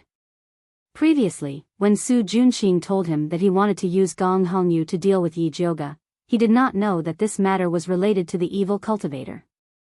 To be honest, he was also scared when he saw so many corpses at the entrance of the cave. But now that he was riding a tiger, it was hard to get off. He could only brace himself to the end and kill Yi Jioga first. In any case, he wouldn't let Wan Ziang and the others off. It didn't matter even if they discovered something. The crown prince calmed himself down and said to Li Zijuan, Zijuan, leave the corpses to Lord Wan to deal with. We should hurry up and bring Yi Jioga back in case something goes wrong again. Li Zijuan couldn't help but look at Yi Jioga. Yi Jioga calmly said, I still have 2 things to tell Brother Wan. I'll leave after that. No. The crown prince strongly objected. All right. Li Zijuan nodded in agreement. Speak. Wan Ziang walked to Yi Jioga's side. The first thing. Yi Jioga told her the reason why he appeared at the pile of rocks tonight, and used the purple scorpion to vaguely mention the butterfly's abnormality. The second thing. She hoped that Wan Ziang could send someone to protect Yi Rui and Yu Dai. The crown prince and the heretic cultivators of the bloodthirsty sect had set up this trap to drag her into it. She was afraid that the people around her would be killed. I've already sent people to the Flying Frost Pavilion. The moment Wan Ziang found out that something had happened to Yi Jioga, he immediately sent his elite troops to protect Yi Rui and the others. Thank you. Yi Jioga heaved a sigh of relief. He knew that Wan Ziang was reliable. Who would have thought that Wan Ziang would reveal a look of hesitation? Yi Jioga's heart immediately jumped and he quickly asked, "What's wrong? Did something happen?" "It's not a big deal. It's just that your medicine tester has disappeared. I've sent people to look for him, but they couldn't find any trace of him." Although Wan Ziang felt that the tester was not that important, he still had to mention it. "So be it," Yi Jioga said disapprovingly. In any case, she had only saved the tester out of morality. I don't think it's gone, but you ate it." The Crown Prince said maliciously. "At that time, I was wondering why you would be so kind as to use the elixir to save someone. So it was to use him for cultivation. Your Highness the Crown Prince, please be careful with your words before finding out the truth. Otherwise, it would be bad if the Emperor heard about it." Wan Ziang looked at the Crown Prince with a sharp gaze. "Wan Ziang, are you threatening me?" The Crown Prince raged. "I'm just speaking the truth." Wan Ziang had never put the Crown Prince in his eyes before, and now he wouldn't be polite to him. "Wan Ziang, how dare you insult the imperial family? Do you really think that I don't dare to punish you?" The Crown Prince's face was red with anger. He was about to order the arrest of Wan Ziang, but was stopped by Li Zijuan. "Your Highness, please calm down. The most important thing now is to investigate the case of the evil cultivator." Li Zijuan's words were meant to smooth things over, but in the Crown Prince's ears, it was as if his face was nothing. Yi Jioga coldly added, "Big brother Wan, senior brother Li is right. The most important thing now is to investigate the evil cultivator. If a mad dog wants to bark, let it be." The Crown Prince's expression was frighteningly gloomy. He clenched his fists so tightly that his nails pierced into his flesh. When he sits on the throne, he will definitely make these damned fellows look good. Li Zijuan didn't notice the Crown Prince's abnormality. He helplessly said to Yi Jioga, "Miss Yi, since you finished explaining, let's go." "Okay." Yi Jioga cooperated and left with Li Zijuan. Wan Ziang stood in place and silently watched Yi Jioga leave. He saw her slender figure surrounded by a group of soldiers. It was very eye-catching, revealing a feeling of desolation. Yi Jioga was so strong, nothing would happen to her. Wan Ziang took a deep breath and quickly calmed his mind. He took his people to the entrance of the cave. He looked through the pile of rocks, but unfortunately, he didn't find the purple scorpion that Yi Jioga mentioned. But this was also within his expectations, so he wasn't discouraged. He continued to look through the corpses in the cave. These spirit practitioners' corpses had all been dug out. But apart from Gong Hongyu, who had been skinned, the other corpses had all their cultivation blood sucked dry. Gong Hongyu's corpse was very fresh. The wall beside her had spots of bright red blood, as if it had been splashed not too long ago. These spots of blood were very orderly, and it seemed that the deceased didn't have any signs of struggle. Wan Ziang deduced that Gong Hongyu was very likely killed elsewhere before being brought here to be skinned. As for the corpses that had their cultivation blood sucked dry, the stiffness of their muscles was different, and the time of death was also different. Wan Ziang carefully searched for a long time. Finally, he found a thin layer of red clay on the soles of these corpses. Gong Hongyu's soles also had it, which meant that they had been to the same place. As long as he found the source of this red clay, he would be able to find the place where they died. In order to confirm his guess, Wan Ziang decided to go out of the city and investigate. But before he left the city, he wrote all the information he found on a letter and gave it to Li Zijuan, asking him to pass it to Yi Jioga. At this time, Yi Jioga was locked up in the Jodan Pavilion at the very end of Alchemy City. Although the Crown Prince strongly requested that Yi Jioga be locked up in the prison, Li Zijuan, after consulting his master, placed Yi Jioga under house arrest in his master's private territory. The crown prince was very angry about this and kept shouting that he would find Dongfang Yao to clarify things. Unfortunately, ever since Dongfang Yao drove the crown prince back to Shangjing in front of everyone, he had never seen him. Now, he used his old headache as an excuse to refuse to see anyone. The crown prince wanted to clear his name, but he didn't have the chance. He could only pester Li Zijuan every day, asking him to deal with Yi Jioga impartially as soon as possible. Li Zijuan was about to vomit blood from the crown prince's pestering. Recently, a series of bad events had happened in Alchemy City. Even the competition had to be suspended. Logically speaking, his master should have come out to take charge. But the old man despised his eldest disciple for only focusing on alchemy and turning himself stupid. He used the excuse that he needed to train Li Zijuan and pushed everything to him. Li Zijuan simply used a chicken feather as an arrow and used his master's mouth to forbid anyone from visiting Yi Jioga. Whether it was the crown prince, Yi Shanshan, Yi Rui, or Wan Ziang, they all refused. Wan Ziang had to spend quite a bit of effort before Li Zijuan agreed to help him pass the letter.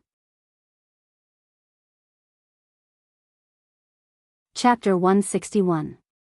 When Wan Ziang's letter was delivered, Yi Jioga was staring at the purple mark on his hand. Zi Shang had been in a deep sleep ever since he ate the shape-shifting bead. He hadn't moved at all, so Yi Jioga didn't know when he would appear.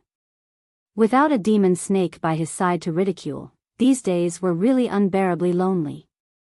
Yi Jioga sighed, touched the smooth mark, and then began to read the letter sent by Wan Ziang. Just as Wan Ziang was about to leave the city to search for the red clay mark, a thunderous voice came from outside. Yi Jioga, get out here. Yi Jioga was shocked, and the letter in his hand fell to the ground. Zhedan Pavilion was Dongfang Yao's private territory, and outsiders were forbidden from entering.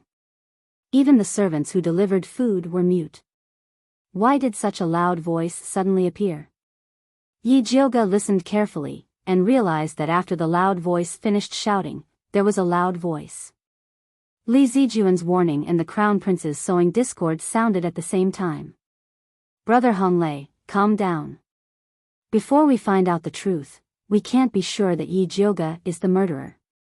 Brother Honglei, you read 3rd Miss Gong's will. There's no one else besides Yi Jioga. Yi Jioga, get out here. The person's voice was even more violent, and he was getting closer and closer to Yi Jioga's house. Yi Jioga calmly put away Wan Ziang's letter, tidied up his appearance, and opened the door to take a look. There was a group of people standing at the end of the path. At the front was a violent-looking youth with a long sword on his back, and he was charging towards her aggressively. The crown prince was on his left, and he looked as if his plan had succeeded. Li Zijuan was on his right, and he was still trying to persuade the youth. Brother Honglei, calm down.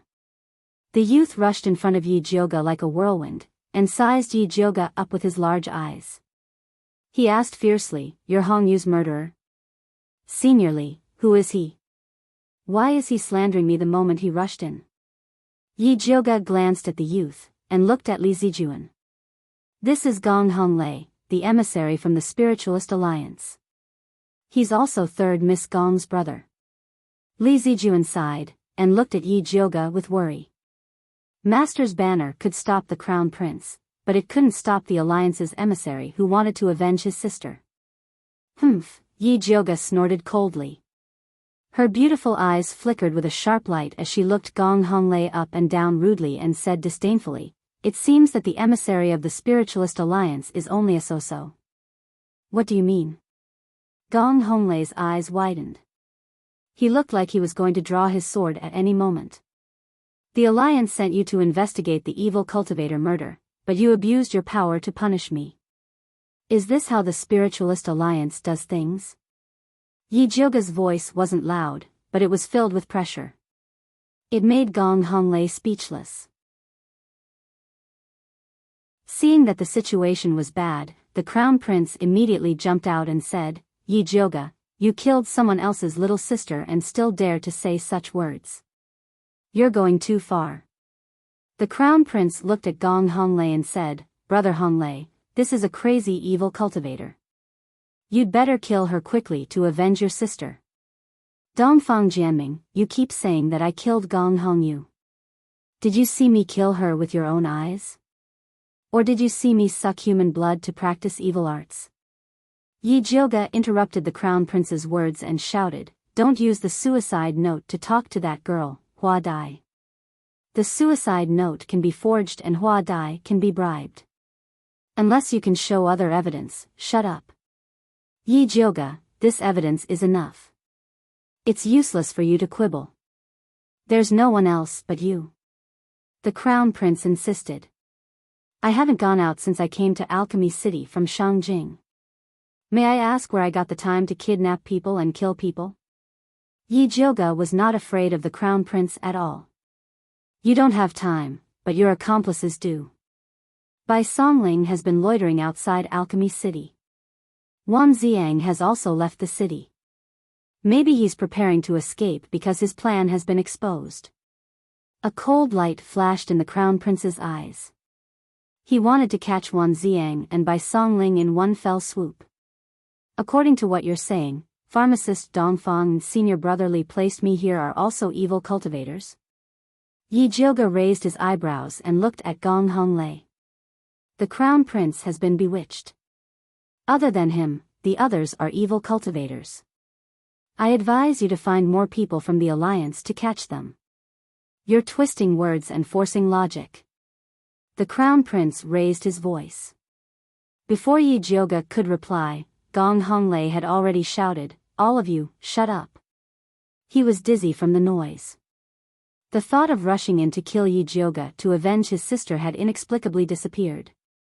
Gong Honglei was sent by the alliance as an emissary. Naturally, he wasn't an incompetent person. It was just that he was too excited after seeing his sister's tragic death that he was provoked by the crown prince. After calming down, he said to Li Zijuan in a serious tone, "No matter what, Yi Jioga is a suspect and should be locked up in prison. Isn't it against the rules to lock her up here? Yi Jioga might be a suspect, but she's also a contestant. Without concrete evidence, it's not good to lock her up in prison. In the end, she's still a weak girl." Li Zijuan really couldn't bear to lock the flower like Yi Jioga up in a cold and damp prison. So what if she's a girl? A suspect should be locked up in prison. Gong Honglei only had one thing to say. He didn't need to kill Yi Jioga right now, but he couldn't let a suspect lie comfortably in the courtyard. Yi Jioga is a weak girl. Zijuan, you must be blind. The crown prince had been tricked by Yi Jioga so many times. He had never seen a woman more valiant than her. Emissary Gong is right. If that's the case, then lock me up in prison. Yi Jioga calmly said. It didn't matter where she was locked up anyways. There was no need to make things difficult for Li Zijuan over such a small matter. Fine. Li Zijuan apologetically glanced at Yi Jioga. In the end, under the supervision of Gong Honglei and the crown prince, Yi Jioga was brought to Alchemy City's prison. There weren't many people in Alchemy City's prison. Most of them were thieves who stole medicinal plants, so the prison wasn't very gloomy.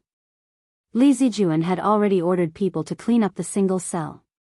Not only was it covered in the best silk mattress, but there was even a bright pink plate of Yi Lai Xiang in the corner. Gong Honglei and the crown prince were a bit dissatisfied with the prison's environment, but they didn't make a fuss about it. They only said that they were worried about the prison's defenses. In order to prevent Yi Jioga from escaping, they sent their own guards.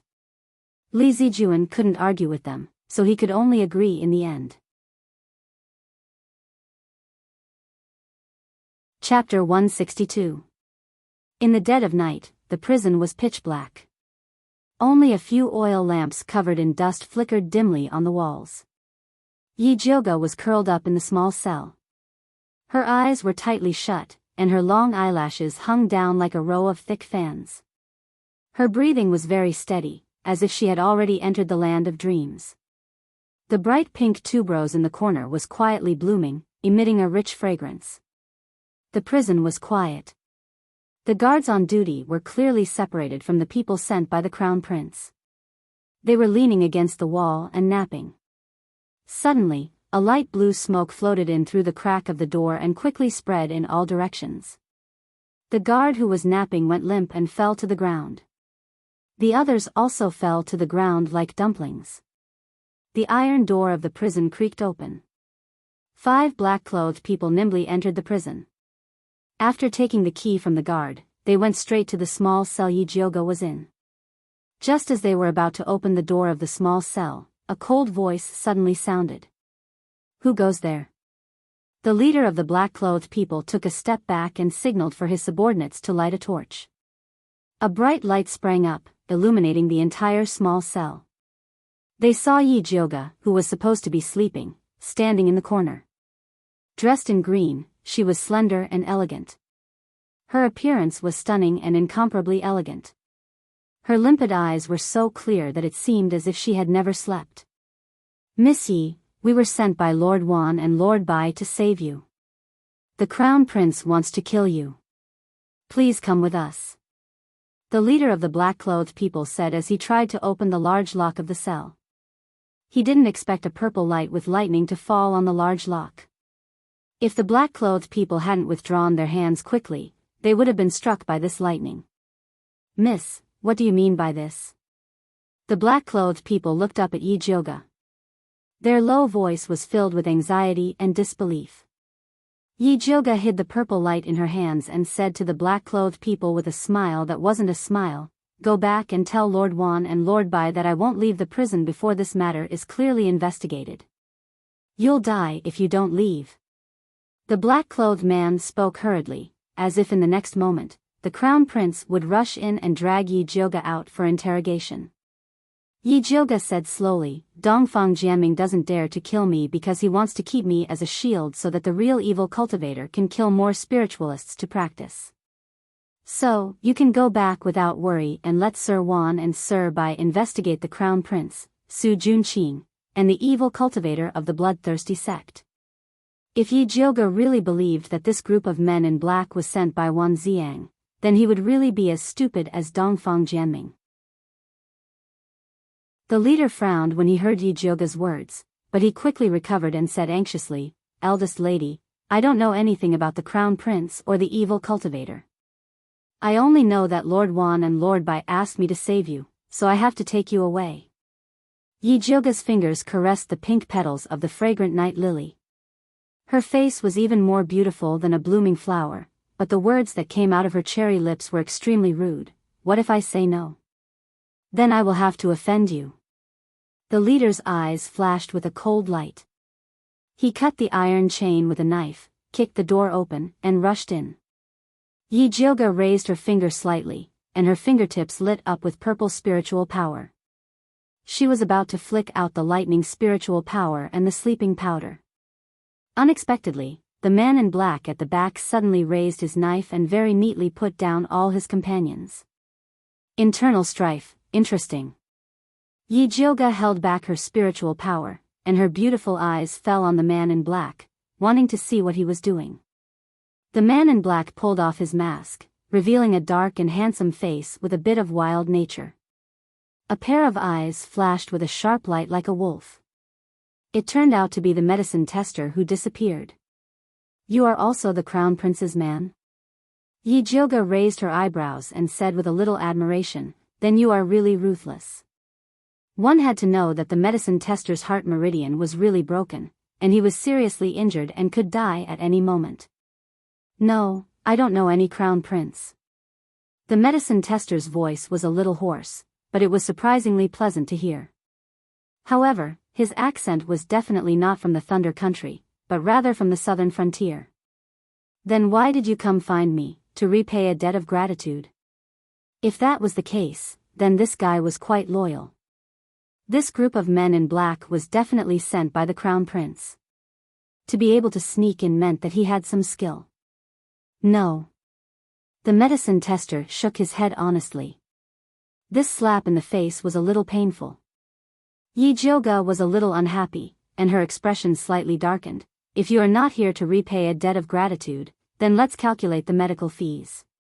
Grand Master Dongfang's third-level heart-nourishing pill is worth 10,000 gold, and my medical fee is also 10,000 gold.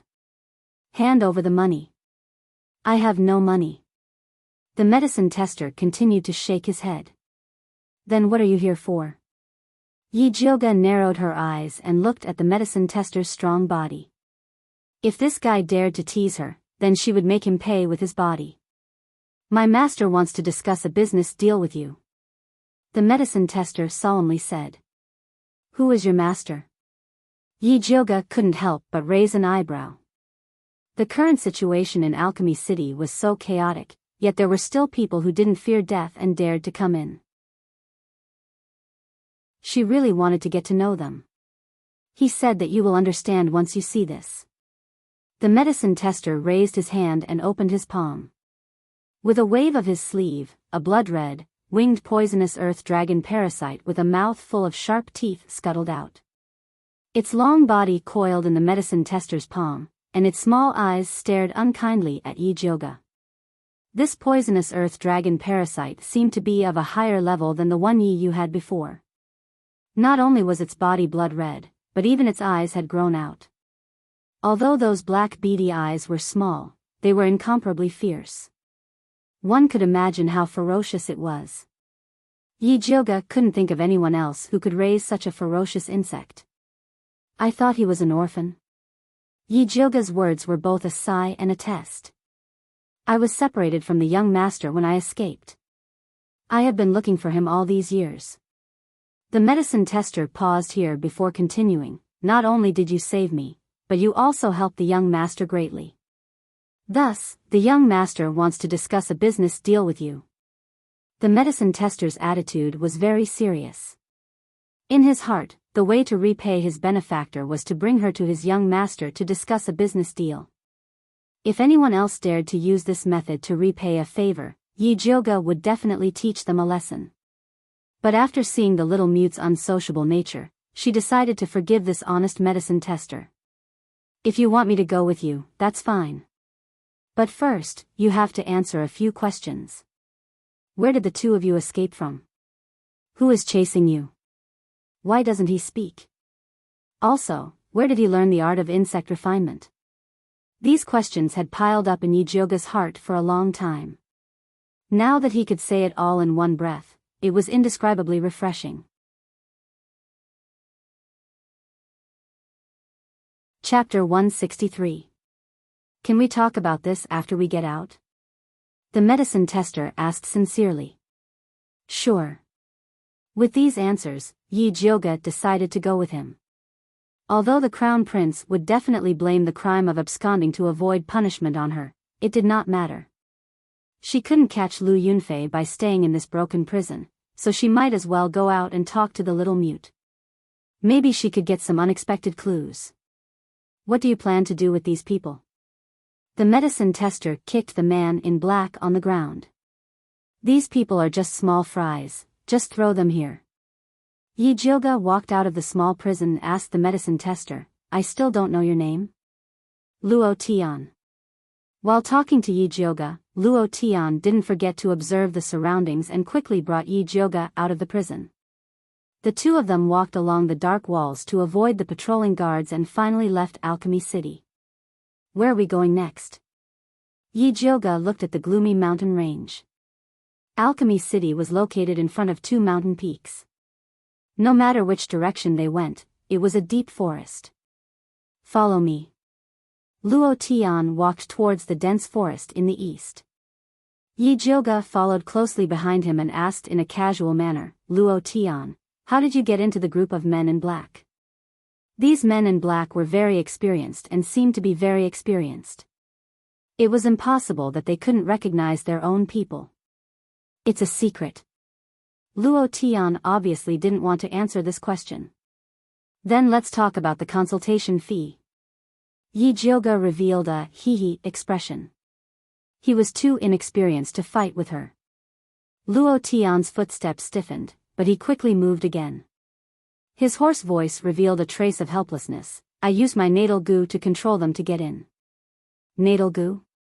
Are you from the blood-clothed Miao tribe? Yi Jioga looked at Luo Tian in shock. Ever since she met the little mute, she had specially looked up information about raising goo. The best at raising goo was the blood-clothed Miao tribe in the southern border. When each blood-clothed Miao tribe member was born, their parents would choose suitable goo to help them raise. They would use their blood to raise it every day. When the child grew up, they would let them refine the goo into their natal goo.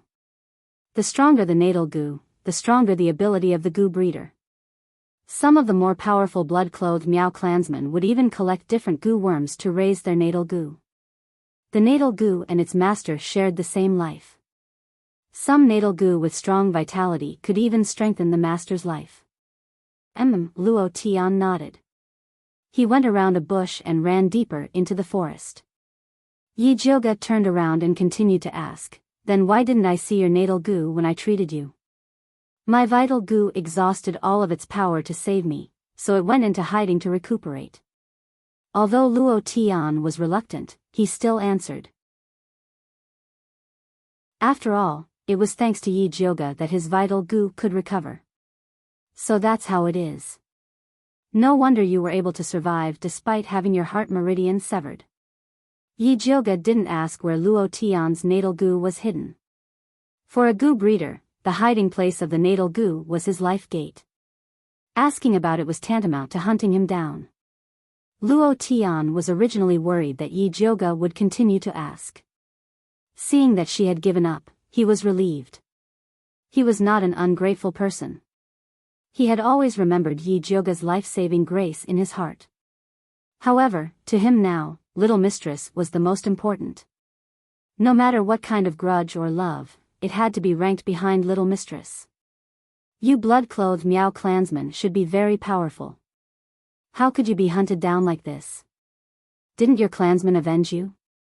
Yi Jioga asked curiously. One must know that the blood-clothed Miao clansmen had strange goo techniques. In addition, they had always been protective and vengeful. No one dared to provoke them. Luo Tian was silent for a long time. Then, he said in a deep voice, "My clansmen are all dead.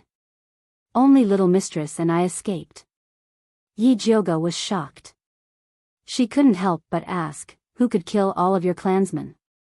Before Luo Tian could answer, a sharp and ethereal child's voice filled with ruthlessness suddenly sounded in the dark forest. "Luo Tian, don't tell her." "Master." Luo Tian immediately stopped. Yi Jioga, on the other hand, raised his head and looked at a pine tree that was so thick that 3 people could wrap their arms around it. Although it was pitch black there, her intuition told her that Little Mute was there. Sure enough, in the next moment, a thin and small black figure floated down from the top of the tree like a falling leaf. It landed in front of Yi Jioga. Blue cotton clothes, dirty sleeves, messy hair, pale little face, big black eyes, and as usual, terrifying as ever. "So you can speak. Then why did you pretend to be mute?" Even if he wanted to hide his identity, he didn't have to choose such a difficult method. Because humans are too stupid. A proud child's voice sounded. It was obviously Little Mute's reply to Yi Jioga's question. But Yi Jioga looked over. He found that Little Mute, who was supposed to speak, had his mouth tightly shut. His big black eyes were expressionless. That tender little voice sounded like it came from a ghost. To be honest, in this dark forest filled with shadows of trees, this scene was indescribably strange. Those who were timid would die. Little Master's throat can't make sounds. He can only speak through his natal goo. Luo Tian explained. "You should feel honored to be able to hear my voice." Such an arrogant voice, coupled with Little Mute's expressionless face, was indescribably strange. Sure enough, Little Mute was right not to speak. Yi Jioga couldn't help but complain. "Little Master, this is not the place to talk. Why don't we change places?" Luo Tian sincerely suggested. Although they didn't speak loudly, the forest was too quiet. If someone was eavesdropping, it would be hard for them to find out. "Okay, follow me." Little Mute turned around and leaped a few times. He brought Yi Jioga to a remote small cave. There were burnt ashes and leftover beast bones in the depths of the cave. It seemed to be Little Mute's temporary residence. After Yi Jioga stood still, he directly asked, Luo Tian said you have a deal to discuss with me? That's right. The proud child's voice sounded again. I will help you deal with the people from Bloodthirsty Sect. 1 life in exchange for 100 bottles of spirit beast pills. That's a good plan of yours. Yi Jioga raised his eyebrows and smiled. Bloodthirsty Sect is also your enemy. You're taking revenge for yourself and you want to settle the score with me? Do you really think I'm a fool? How do you know Bloodthirsty Sect is our enemy? The proud child's voice was both surprised and angry. Then, he roared at Luo Tian irritably, You told her? I didn't, Luo Tian said helplessly. She tricked you. That's right, Yi Jioga was tricking him. Chapter 164. You dare lie to me? Little Mute was still expressionless, but his arrogant voice was about to explode. I didn't lie to you. Strictly speaking, you're the one who lied to me. Yi Jioga looked at Little Mute with an accusatory gaze and said without any trace of politeness, I provided you with a place to eat and work, I also used spirit beast pills to exchange for insects, and I even saved the life of your subordinates, yet you schemed to cheat me of my spirit beast pills. Who is the one who is sorry? Yi Jioga's words were the truth. Even Luo Tian felt guilty after hearing it, not to mention Little Mute. No matter how unreasonable he was, he had to admit that Yi Jioga was right. If Yi Jioga hadn't let him raise a poison earth dragon and traded spirit beast pills for insect parasites, his life parasite probably wouldn't have awakened yet, let alone come to Alchemy City. Yi Jioga saw that Little Mute had loosened up, so he slowly said, Little Mute, since we have a common enemy, then we can be friends. How about we be honest with each other and speak frankly? If you want spirit beast pills in the future, I can give you a friendship price. Spirit beast pills weren't hard to refine, but they couldn't be given away for free. Little Mute's indifferent face finally showed some emotion. His arrogant voice was no longer as arrogant as before. He asked, How do you want to be honest? First tell me your name. Yi Jioga felt that exchanging names was the first step of friendship. Little Mute hesitated before reluctantly saying, My name is Junichen. Such a refined name didn't match with Little Mute. No wonder he didn't want to call it that. Do you have an opinion on my name? Junichen immediately sensed something was wrong and felt like he was about to explode. No, not at all. Yi Jioga shook her head and decisively changed the topic. I was thinking, you red-clothed Miao people are so powerful, why were you killed by Bloodthirsty Sect? Junichen kept a straight face and didn't make a sound. His black eyes were like 2 black holes, emitting a ruthless and dark aura. It was clear that this memory was very painful to him, so painful that he could go berserk at any time. Yi Jioga suddenly regretted bringing up Junichen's sad memories. She was about to change the topic when Junichen said coldly, Luo Tian, speak. Yes. Luo Tian answered and then said, The bloodthirsty ancestor of the bloodthirsty sect is a sinister and cunning man. We don't know where he got a kind of spiritual poison that can restrain our Gu technique. He poisoned our drinking water when we were worshipping the Gu god and killed us when we lost our power. Although Luo Tian's words were very simple, the stench of blood contained within still assaulted Yi Jioga. However, what Yi Jioga could not figure out was, why would the people from the bloodthirsty sect attack the Bloodcloak Miao tribe? The bloodthirsty sect used blood as their cultivation method. The blood-clothed Miao clansmen used their own bodies to raise Gu, their blood was not pure, they should not have become their target. Luo Tian hesitated for a moment, but in the end, he still revealed the secret of the blood-clothed Miao tribe. So it turned out that their blood-clothed Miao people branch was split off from the southern border. They found a small spirit vein in a mountain peak and set up camp there to cultivate and spread their roots. After more than 100 years of operation, the blood-clothed Miao tribe cultivated the Spider King from the demonic beast Snow Spider. Every generation's leader would sign a contract with the Spider King, asking for its protection. Junichen was the son of the previous generation's leader, and was also the most talented genius in raising Gu in the blood-clothed Miao tribe. At such a young age, he had already cultivated his natal goo to the 5th level. The blood-clothed Miao tribe had high hopes for him, hoping that he could truly subdue the Spider King.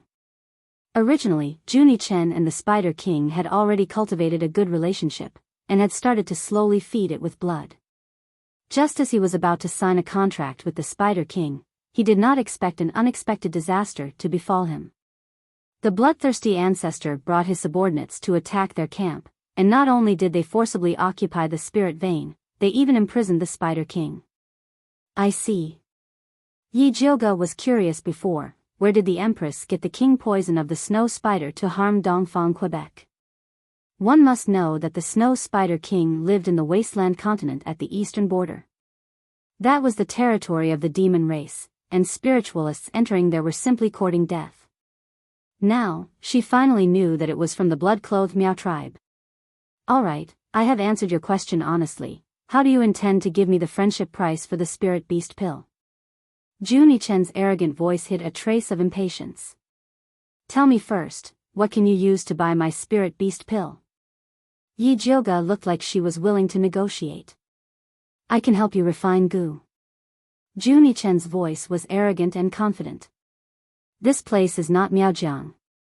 Yi Jioge expressed that there was no market for goo refinement in a spiritualist's territory. I can help you kill people. Junie Chen's voice started to show some hesitation. The people I want to kill are no longer in this world.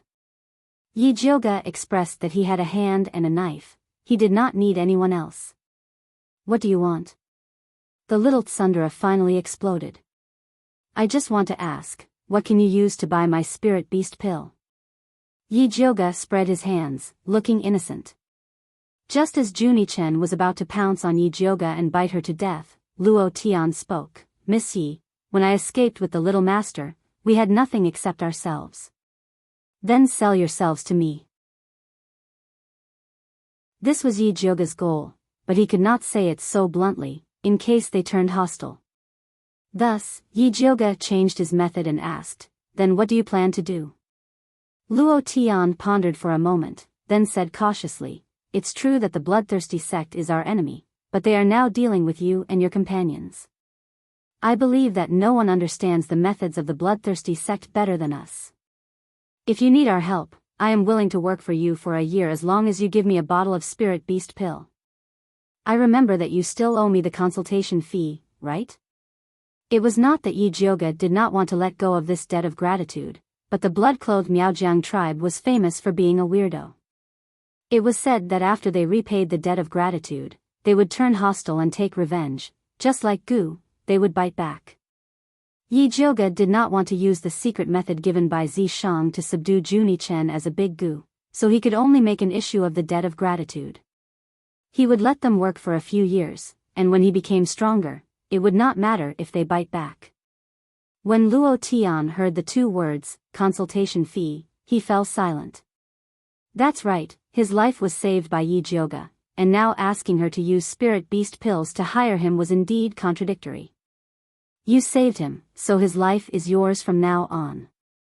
Junie Chen was a person who was clear about his likes and dislikes, selling out his only remaining subordinate with one sentence.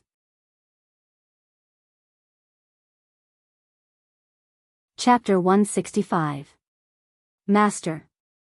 Luo Tian thought he was abandoned, his face immediately turned pale. She treats her subordinates well, you go and work for her, let her use spirit beast pills as a reward, then bring it back to me. Junie Chen said as a matter of course. During this period of time, he was not only rearing worms, he was also secretly observing Yi Jioge's character. Ever since Yi Jioge used spirit beast pills to help Yi Yu buy worm goo, he knew that Yi Jioge was a good person, very generous to his own people. Yes. Luo Tian heard that his little master did not abandon him, but only wanted him to work for others to earn spirit beast pills. He immediately nodded. Little tsundere, is it really good for you to send your subordinates to my place? Yi Jioge really wanted to complain. After Junie Chen sold his subordinates, he continued to sell himself. As for me, a bottle of spirit beast pills to help you kill one person, this is already my bottom line, I will not work for you. He was the most orthodox bloodline of the Blood Cloak Miao people, shouldering the hopes of all the clansmen. It was impossible for him to be someone else's subordinate. I said, I don't need you to help me kill. Yi Jioga shook his head. Junichen's big black eyes immediately flashed a ruthless light. He hated to be rejected. Not to mention that Yi Jioga rejected him again and again. Fortunately, when Junichen was about to turn hostile, Yi Jioga added, how about this, you help me do one thing, I will give you a bottle of spirit beast pills, how about that? Junichen silently counted with his fingers, feeling that this deal was reasonable. He nodded, all right, tell me, what do you want me to do? I haven't thought about it yet, I will give you a bottle as a deposit first. Yi Jioga took out a bottle of spirit beast pills and threw it to Junichen. Junichen immediately took it, opened it and smelled it. It was indeed a good medicine. Luo Tian, from now on, you are my subordinate, is that right? Yi Jioga turned his head and asked Luo Tian. Yes, just tell me what you need, master. Luo Tian placed his right hand in front of his chest and bowed slightly. His attitude was still very serious. Yi Jioga glanced at Junichen. Junichen was expressionless, silently counting his fingers in his heart, calculating how to eat these spirit beast pills. He did not have any objection to Luo Tian calling Yi Jioga master. This attitude wasn't normal. Yi Jioga thought for a moment, then asked Luo Tian, the natal goo in your body, does it have to obey Junichen? Yes, the natal goo in the young master's body is the most powerful one in the blood-clothed Miao tribe. Everyone has to listen to him. Luo Tian did not hide anything. F***ck. Yi Jioga wanted to vomit blood. Luo Tian said that he would sell his life for him, but in the end, his life was in someone else's hands. What kind of logic was this? However, what displeased her the most was the way Luo Tian addressed him. He called her master and Junichen young master. Those who didn't know better would think that Junichen was her son. Call me young miss from now on. Yi Jioga decided to keep his distance from Junichen. All right. This was not a problem for Luo Tian. Yi Jioga composed himself and asked another question. Why does your master care so much about spirit beast pills? In fact, she already had a guess in her heart, but she still wanted to clarify it. Because the spirit beast pill you refined has a great effect on repairing our life insect, Luo Tian replied seriously. Originally, his vital goo had already entered a state of suspended animation and could only recover by devouring other goo worms. But there was no one refining goo in Thunder Country. At that time, he thought that he was dead for sure, but who would have thought that he would meet Yi Jioga, and even his human goo was saved by her. All right, take this bottle, treat it as this month's monthly allowance. Yi Jioga also threw a bottle of spirit beast pills to Luo Tian. She was quite satisfied with Luo Tian's attitude. Although this lad looked like an unruly barbarian, his temper was quite good, especially when compared to Junichen. Yi Jioga had always been a generous person. Before she rode a horse, she would first feed the horse grass. Many thanks. Luo Tian received the spirit beast pills and was about to keep them, but was stopped by Yi Jioga. I gave you the spirit beast pills to help you recover your strength quickly, so that you can work for me, not to let you earn it for free. That's right, cast a long line to catch a big fish. Junichen expressed his approval, then ordered Luo Tian, eat. Little master, you can't speak the truth so carelessly. Luo Tian felt like crying. When they broke through the encirclement, the old clan leader was right to tell little master to shut up and pretend to be mute. Seeing Yi Jioga's face darken, Luo Tian immediately made up his mind. For the little master's sake, he had to gain a foothold with Yi Jioga. In this case, he had to recover his strength quickly. Otherwise, forget about helping, he might even have to ask Yi Jioga to save him instead. Luo Tian quickly swallowed the spirit beast pills, then said to Yi Jioga, eldest miss, if I'm not wrong, the bloodthirsty ancestor sent his disciple to Alchemy City to kill people, not just to take the spirit roots of those martial practitioners. He must have a bigger goal. That's right, the blood fury skill he cultivates is about to level up. The blood and spirit roots of those martial practitioners are not enough for him. Junichen's voice was cold, his dark eyes incomparably cold. Blood fury skill? What the hell is that? Yi Jioga's heart skipped a beat when she heard this name, and she hurriedly asked. Junichen kept a straight face and did not answer. Luo Tian took the initiative to explain, the blood fury skill is the bloodthirsty ancestor's personal skill.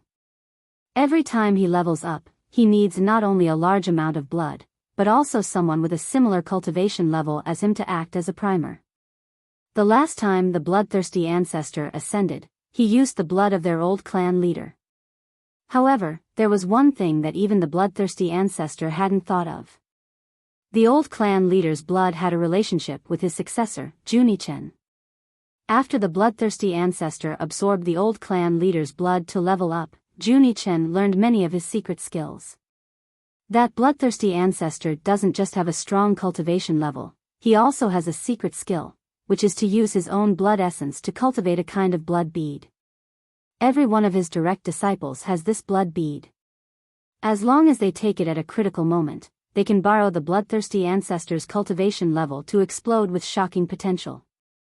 At the time, some of our clansmen who weren't poisoned fought against them, and they all died under this move. A pained expression flashed across Luo Tian's face. He had participated in that battle as well.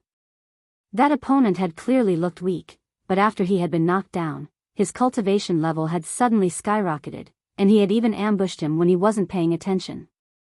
Yi Jioga's heart immediately jumped. If that was the case, then Bai Songling, Wan Xiang, and Yi Yu were all in danger. Come, let's go find Wan Xiang and the others first, Yi Jioga said without hesitation. They knew too little about the bloodthirsty sect, and their previous preparations were far from enough. They had to revise their plans. Chapter 166. It was a moonlit night, but the forest was still dark. Yi Jioga was drawing circles on the ground, thinking about a very important problem. Though she shouted to meet up with Wan Xiang, Bai Songling, and Yi Yu, they weren't in Alchemy City. She couldn't find them. But it wasn't like she couldn't find them. Wan Xiang's letter said that there was red clay on the souls of the dead martial artists. She should be able to find them if she followed this clue. Unfortunately, it was a waste of time. Luo Tian stood to the side, silently guarding Yi Jioga like a statue. On the fifth sigh, she couldn't help but ask, "Eldest miss, I heard that you have a brother called Yi Yu who also has a poisonous earth dragon parasite cultivated by Master?" "Yes." Yi Jioga nodded. "Why? Your parasites can communicate with each other?" If that was the case, it would save her a lot of effort. "I can give it a try," Luo Tian said cautiously. "Then hurry up and try." Yi Jioga stood up and urged Luo Tian. Luo Tian opened his palm, and the red poisonous earth dragon goo ran out of his sleeve and obediently lay on his palm.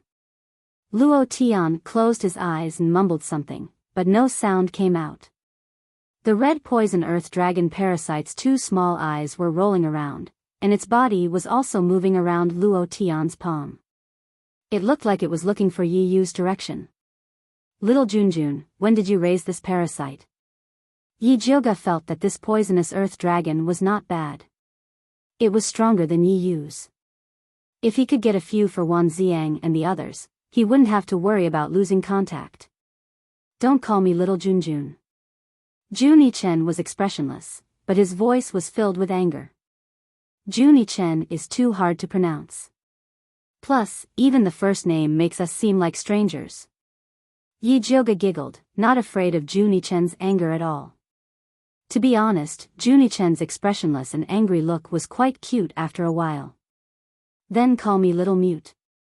Junichen held back his anger. For the sake of the spirit beast pill, he endured it. "But you're not mute." Yi Jioga continued to tease Junichen. "Damn woman, how dare you tease me?" Junichen was about to explode. Fortunately, Luo Tian finally opened his eyes and said in a deep voice, "Big Miss, Lil Red has found Yi Yu's location. He's not in a good condition, so we should hurry over." Little Red was the poisonous earth dragon goo in his possession. "Let's go." Yi Jioga couldn't be bothered to tease Junie Chen anymore.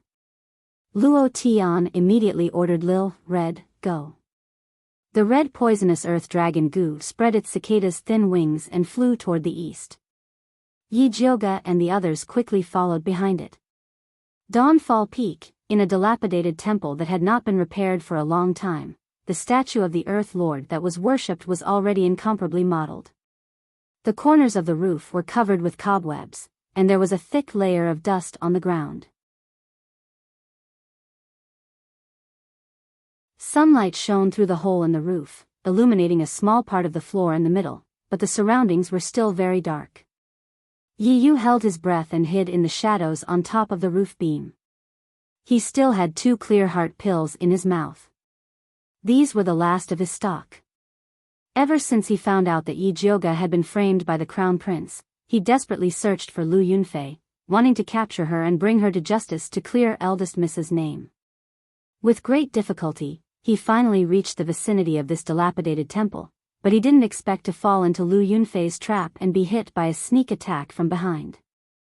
At the last moment, Yi Yu snuck into the shadows and silently waited for an opportunity to escape. "Little Yi Yu, be good and open the door." "Quickly open it, big sister wants to come in." Lu Yunfei's sickeningly sweet voice resounded from outside the dilapidated temple. Then, there was a loud bang. The wooden door of the dilapidated temple flew up and crashed to the ground, raising a large amount of dust. Lu Yunfei was still dressed in a pink dress, and the hem of the dress was embroidered with colorful butterflies, which danced along with her movements. She slowly walked into the dilapidated temple, her nimble and light footsteps resembling that of a nimble butterfly. That pair of eyes that flashed with a faint red light swept across the dilapidated temple, and she laughed to herself, "Little Yi Yu, quickly come out, big sister will make you very happy." Her words were filled with the feeling of spring, and the whole dilapidated temple was filled with an atmosphere that made people's hearts beat faster. Yi Yu stood in the shadows, and he only felt that Lu Yunfei's sickeningly sweet voice was like a white feather, tickling him from the bottom of his feet all the way to the tip of his heart, and it was unbearably itchy. Especially when Lu Yunfei's sneak attack just now, he could not help but feel a burning sensation on his back. The boiling heat spread from his back to his abdomen, and it was unbearably hot. Yi Yu was very clear that he had been drugged by Lu Yunfei. Unfortunately, his poisonous earth dragon parasite had been injured by Lu Yunfei, and there was no way for her to detoxify it for him. He could only rely on the tranquil heart pill in his mouth to resist this unbearable lust. Lu Yunfei strolled around the dilapidated temple, but she didn't hear Yi Yu's voice. She felt some admiration for Yi Yu in her heart because she couldn't lure him out even after using her charm technique. He was indeed worthy of being the man that she left for last. Not to mention other things, this degree of tranquil heart pill was definitely comparable to Lu Xiaohui. Since she couldn't lure this little guy out with her carnal desire, she would use another method.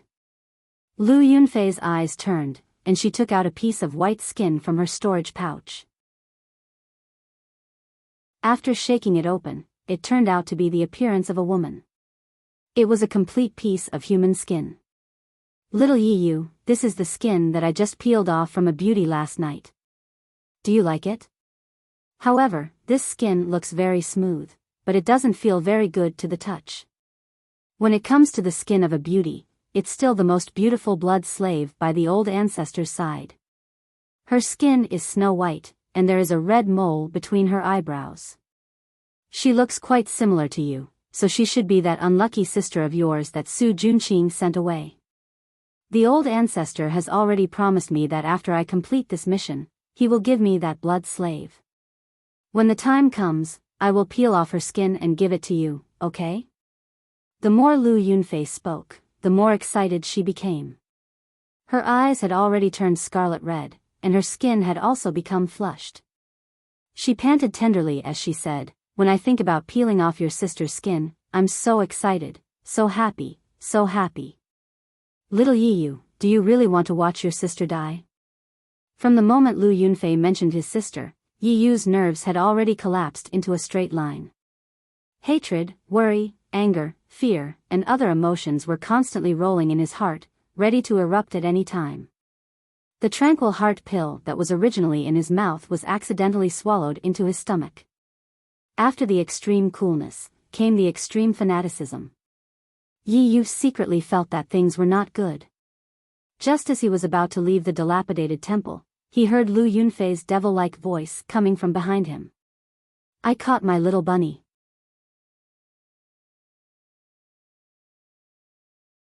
Chapter 167. At this time, Yi Jiuge was rushing towards the broken temple with Luo Tian and Juni Chen. Luo Tian followed behind her and spoke while running. Young miss, didn't you ask the young master when he raised this insect? As far as I know, he raised a batch before coming to Alchemy City, and this is the best one. I refined it with my essence blood. Luo Tian, do you want to die? Juni Chen's arrogant voice came down from the tree. He disdained running on the ground with Yi Jiuge and the others, but insisted on jumping on the tree, probably because he felt that it was more cool. Little master, there are some things that can't be hidden from Big Mississippi. Luo Tian's obscure voice traveled through the whistling wind into Juni Chen's ears. We can't hide it from her, so we naturally have to tell her the truth.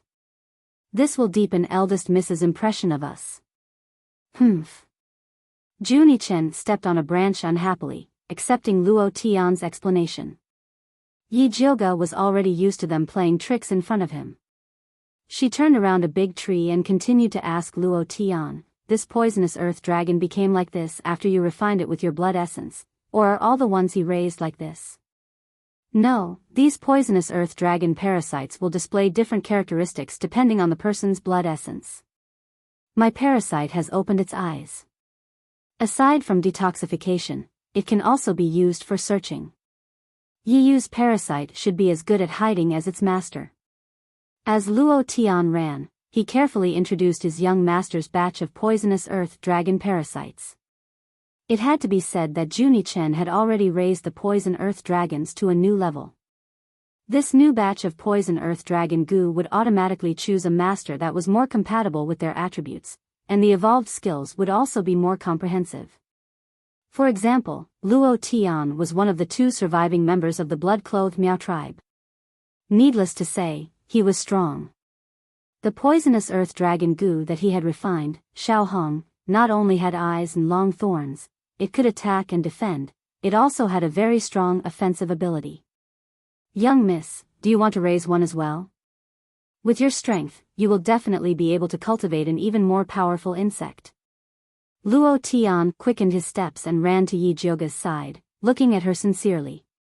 His expression seemed to be saying, I'm not promoting goo worms, but loyalty. If you buy it, yours truly can give you a discount.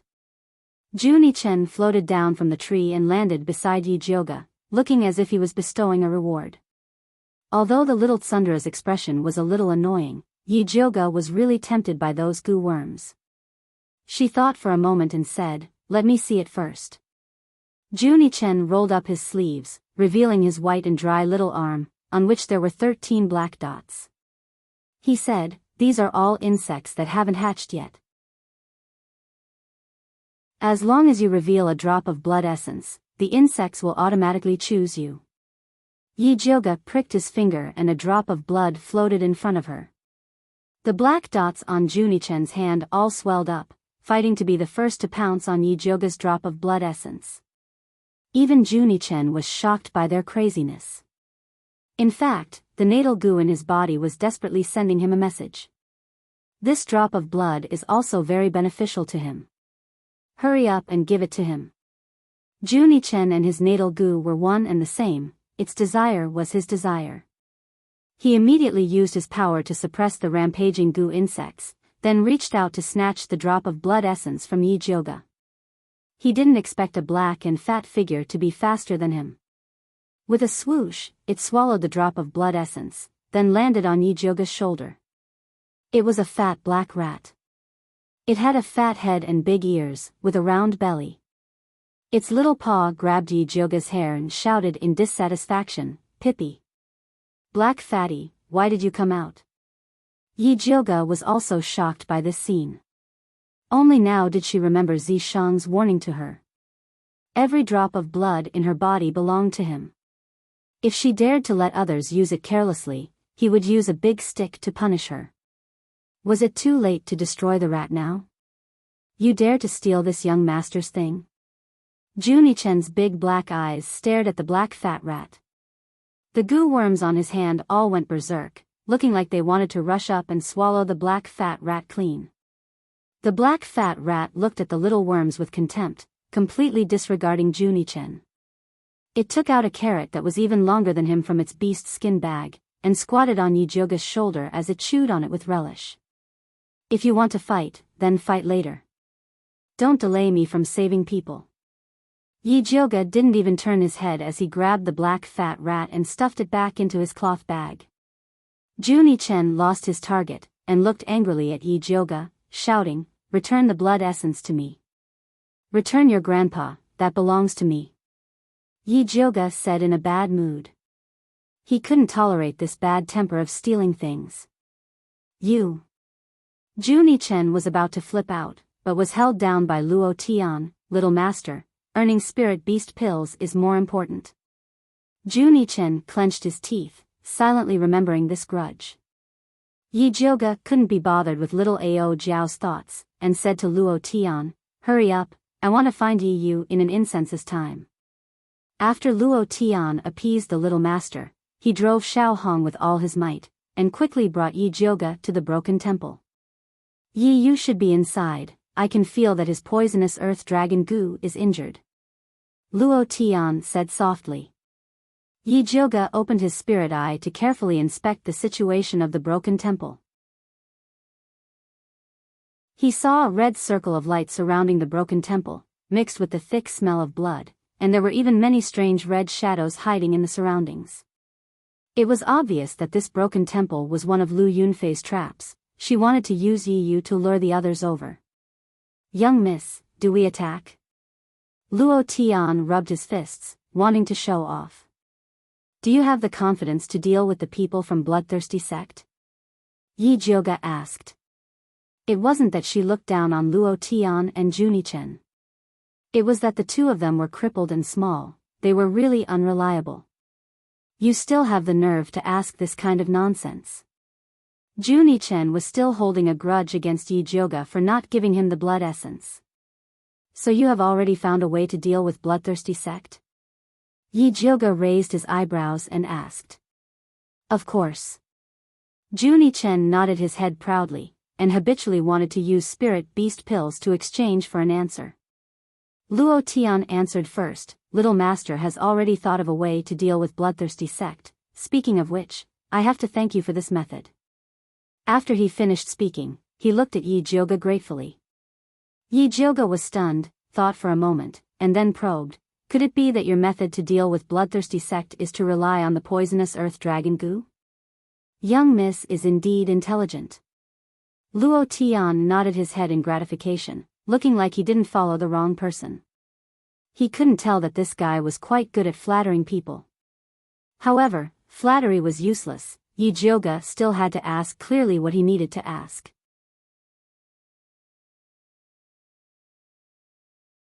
Chapter 168. How can you be so sure that the poison earth dragon goo can deal with the bloodthirsty sex people?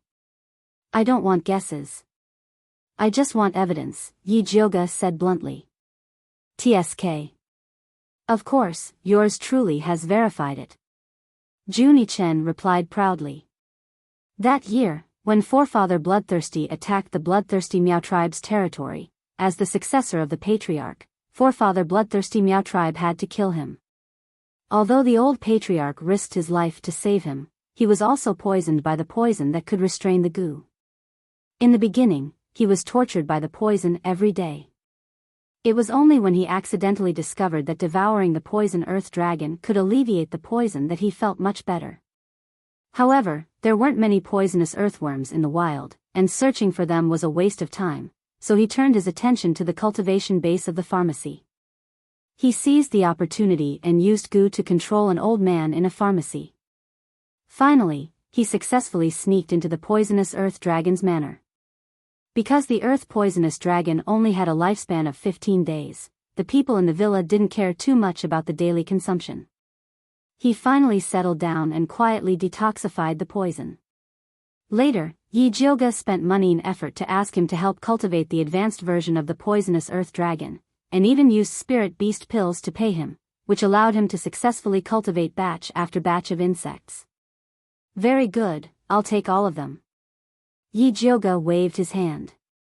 If these goo worms could really neutralize the bloodthirsty sex poison, then he wouldn't have to worry about them trying to kill him again. In any case, she didn't have much, but she had a lot of elixirs. I don't want the spirit beast pill. As long as you give me a drop of your blood essence, I'll give all of these goo insects to you. Junichen couldn't help but swallow his saliva when he thought of Yi Jioga's delicious blood essence. Hee, my blood essence is very precious. Even if you use your natal goo to exchange for it, you won't be able to buy it. Just exchange it for a spirit beast pill. Yi Jioga wished he could dig out the drop of blood essence in the belly of the fat black rat. How could he sell a second drop? If you don't give me the essence blood, yours truly will not sell it. Junichen threatened angrily. Up to you. Yi Jioga shrugged and spread his hands. She had 100 ways to deal with people from bloodthirsty sect. However, Junichen could only eat the spirit beast pills he refined himself. Let's see who can last longer. Young master. Luo Tian pressed down on Junichen's shoulder again. Now that they had a favor to ask, they would only suffer losses if they were too arrogant. How could Junichen not understand this logic? Even if he hated being suppressed by Yi Jioga, he could only helplessly accept his fate. All right, the old price, 1 bottle of spirit beast pills for 1. Sure, but I don't have that many spirit beast pills on hand right now. We'll make the deal after we return to Thunder Country, Yi Jioga said. He planned to give each of them a spare pair when they returned. Junichen was very confident in Yi Jioga's character. Alright, now let's talk about how to go in and save Yi. After Yi Jioga had settled Junichen, he began to discuss serious matters. Of course we're going to kill our way in. Junichen's eyes were filled with murderous intent as he looked at the dilapidated temple. He decided to start with Lu Yunfei and start his path of revenge against the bloodthirsty sect. No. Yi Jioga shook his head. Yi Yu was in Lu Yunfei's hands. If she were to use him as a hostage, it would be very difficult for them to rescue him. It was better to think of a foolproof method while Lu Yunfei did not know their background. For example, luring the tiger away from the mountain, creating a diversion. Whatever you say, miss, we'll do it. Luo Tian took the opportunity to express his loyalty. Yi Jioga had just thought of an idea, so he said, then you guys just do as I say, no problem. Luo Tian nodded calmly. No problem. Junichen expressed that as long as he took action, there would be no mistakes. Alright, let's go. Yi Jioga nodded and led Luo Tian and Junichen towards the dilapidated temple. Inside the dilapidated temple, light and shadow intertwined. Yi Yu's major acupuncture points were sealed by Lu Yunfei and he was laid flat on the white human skin. TSK, TSK, TSK. I didn't know that you could run so well. Lu Yunfei was not in a hurry to enjoy her feast. Instead, she touched Yi Yu's smooth and white skin with interest. Her tone was full of pity. It's been a long time since I've met such a beautiful man. I really can't bear to do it. What do you want? Yi Yu's entire body could not move. His eyes shot out a ray of hatred as he stared fiercely at Lu Yunfei. Hee, a man and a woman alone in a room. What do you think I want? Lu Yunfei's small hand was placed on Yi Yu's strong chest. She gently kneaded his firm chest muscles, trying to ignite his fire. You shameless slut. Yi Yu had always felt that men who scolded women were not good people. However, when faced with a sinister and cunning snake like Lu Yunfei, he had no choice but to scold her. Is that all you can say? Lu Yunfei smiled coquettishly. Yi Yu's scolding was simply not painful to her. In fact, it was filled with interest. Slut, slut. Yi Yu clenched his teeth. He wanted to scold her until she was bleeding. Unfortunately, he was not good at scolding people. His mouth kept repeating these words. I like it. Louder. The more Lu Yunfei listened, the more excited she became. She could not wait to tear Yi Yu's shirt into pieces. Then, she reached out to pull his belt. Get lost. Don't touch me. Yi Yu really did not want to act like an ignorant girl who was being molested by a pervert. However, when he thought about losing his virginity to Lu Yunfei, this slut, he felt that he might as well die. Moreover, he wanted to have his blood, cultivation, and vitality sucked dry. He felt that he might as well die. He.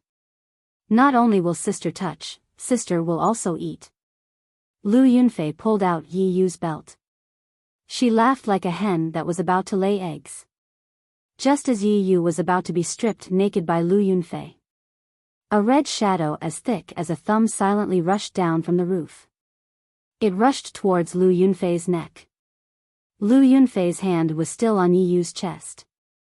However, the clothes behind her moved. A purple scorpion drilled into her neck. Its stinger moved and fiercely whipped the red shadow. The red shadow craftily turned around and spat out a sticky red liquid at the purple scorpion.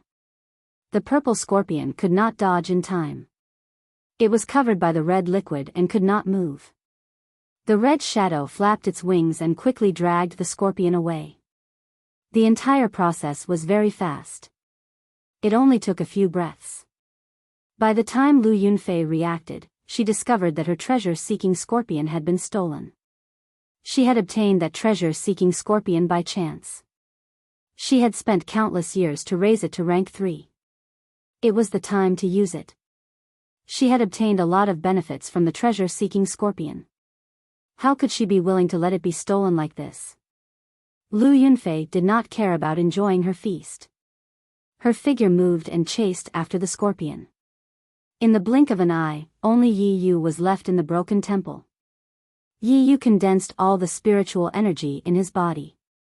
He wanted to break through the sealed acupuncture points. Unfortunately, Lu Yunfei's technique was very strange.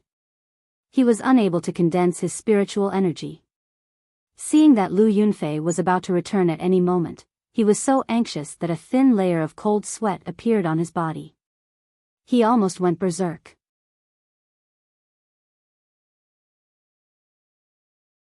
Chapter 169. Just as Yi Yu was about to open his acupuncture point, a few inaudible footsteps came from outside the dilapidated temple.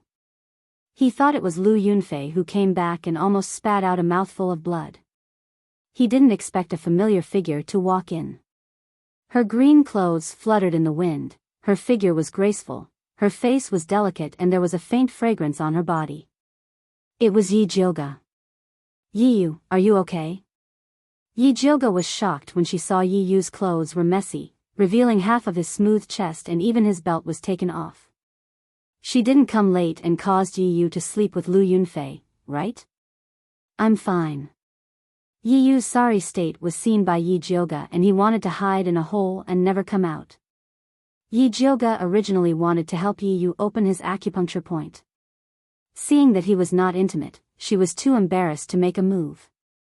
She turned around and shouted, Luo Tian, come in for a moment. Luo Tian quickly came in and saw Yi Yu's miserable appearance. He thought that Yi Yu had been done with by Lu Yunfei.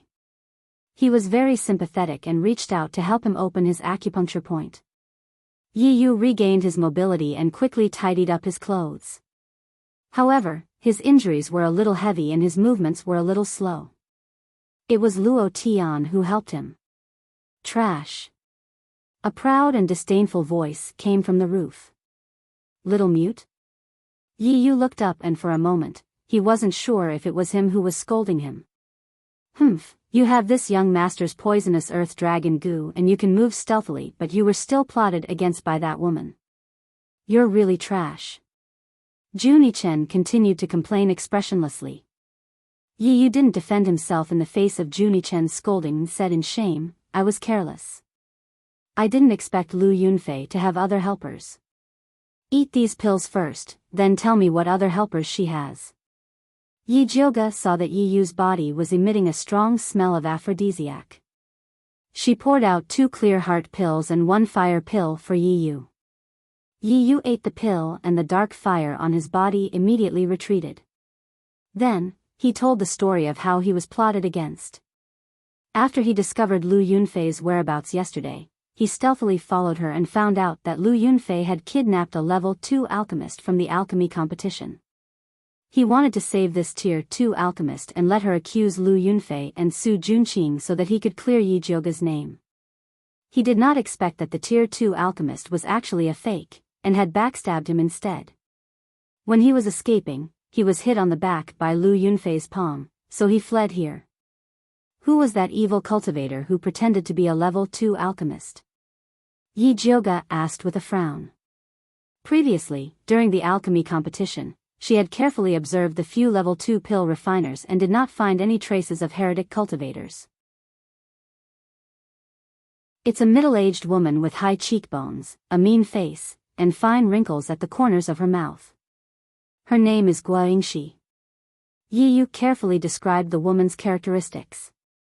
I recognize that woman. Yi Jioga had an impression of her.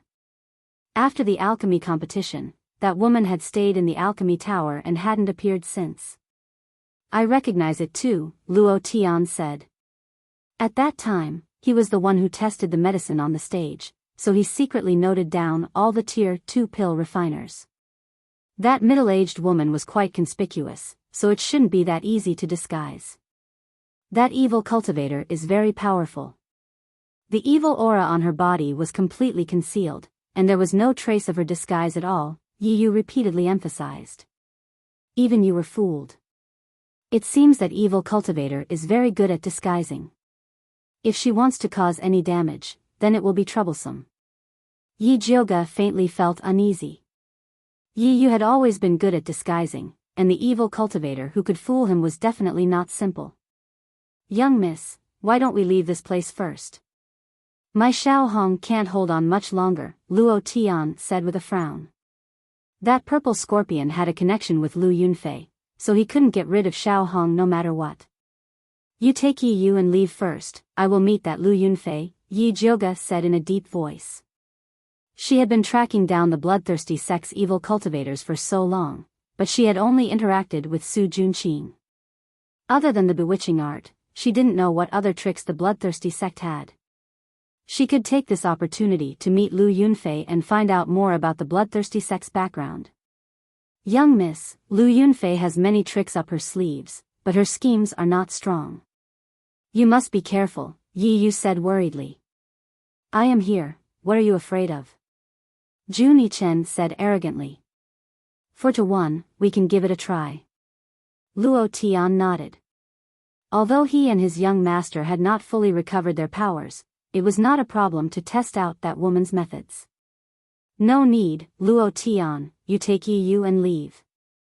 Little Mute will wait for me in the dark. It would be best if we can take her down, but we can't retreat at any time. Yi Jioga only wanted to test Lu Yunfei's tricks, there was no need to leave so many people. Yes. Luo Tian was very confident in Yi Jioga and the young master. Without saying anything else, he carried Yi Yu, who could not move freely, and turned to leave. Little Mute, summon Xiao Hong here, Yi Jioga ordered. Juni-chen's life goo could control all the goo raised by the blood cloak Miao people, and Luo Tian's Xiao Hong was no exception. Juni-chen's expression was solemn, his mouth did not move, but his body made a strange trembling sound. Not long after, Xiao Hong flew in like lightning, and landed in front of Juni-chen. It looked very pathetic, the blood-red color of its body had faded a lot, and its spread wings could not stop trembling, that was a sign of overexertion. It was also dragging a palm-sized purple scorpion.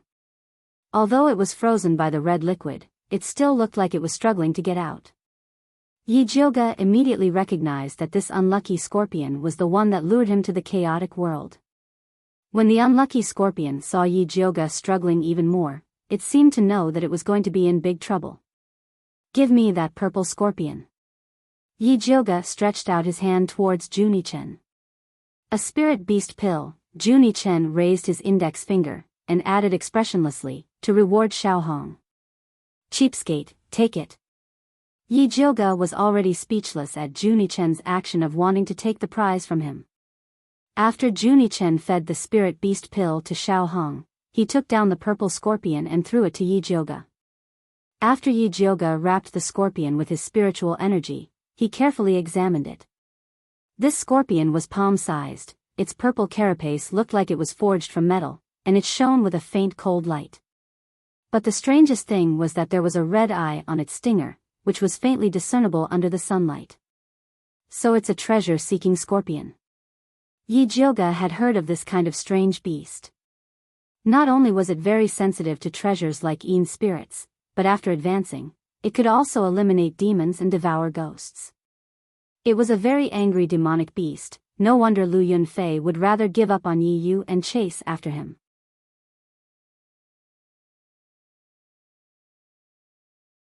Chapter 170. That evil cultivator has caught up. Junichen said softly. Yi Jioga looked towards the entrance of the broken temple, only to see a light breeze blowing, the leaves falling silently, but a murderous aura assaulted his face. "Stick to the plan." Yi Jioga stuffed the treasure-seeking scorpion into his cloth bag, then raised his hand and condensed a purple lightning. Junichen's figure flashed and disappeared without a trace. Just as he disappeared, Lu Yunfei rushed back to the broken temple like lightning and was met with the purple lightning released by Yi Jioga. When she came back, she was already prepared to be ambushed. She raised her hand and released a blood mist to deflect Yi Jioga's lightning, then struck towards Yi Jioga's chest. Yi Jioga mobilized all the spiritual power in his body and raised his hand to meet her palm. The purple and red light fiercely collided, causing red and purple light to burst out. Lu Yunfei somersaulted and landed beside the broken temple door. Yi Jioga stood in place without moving.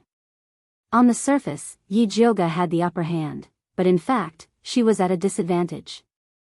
Lu Yunfei's palm wind was very insidious. If it wasn't for her lightning spiritual power having the ability to ward off evil, she would have really been hit.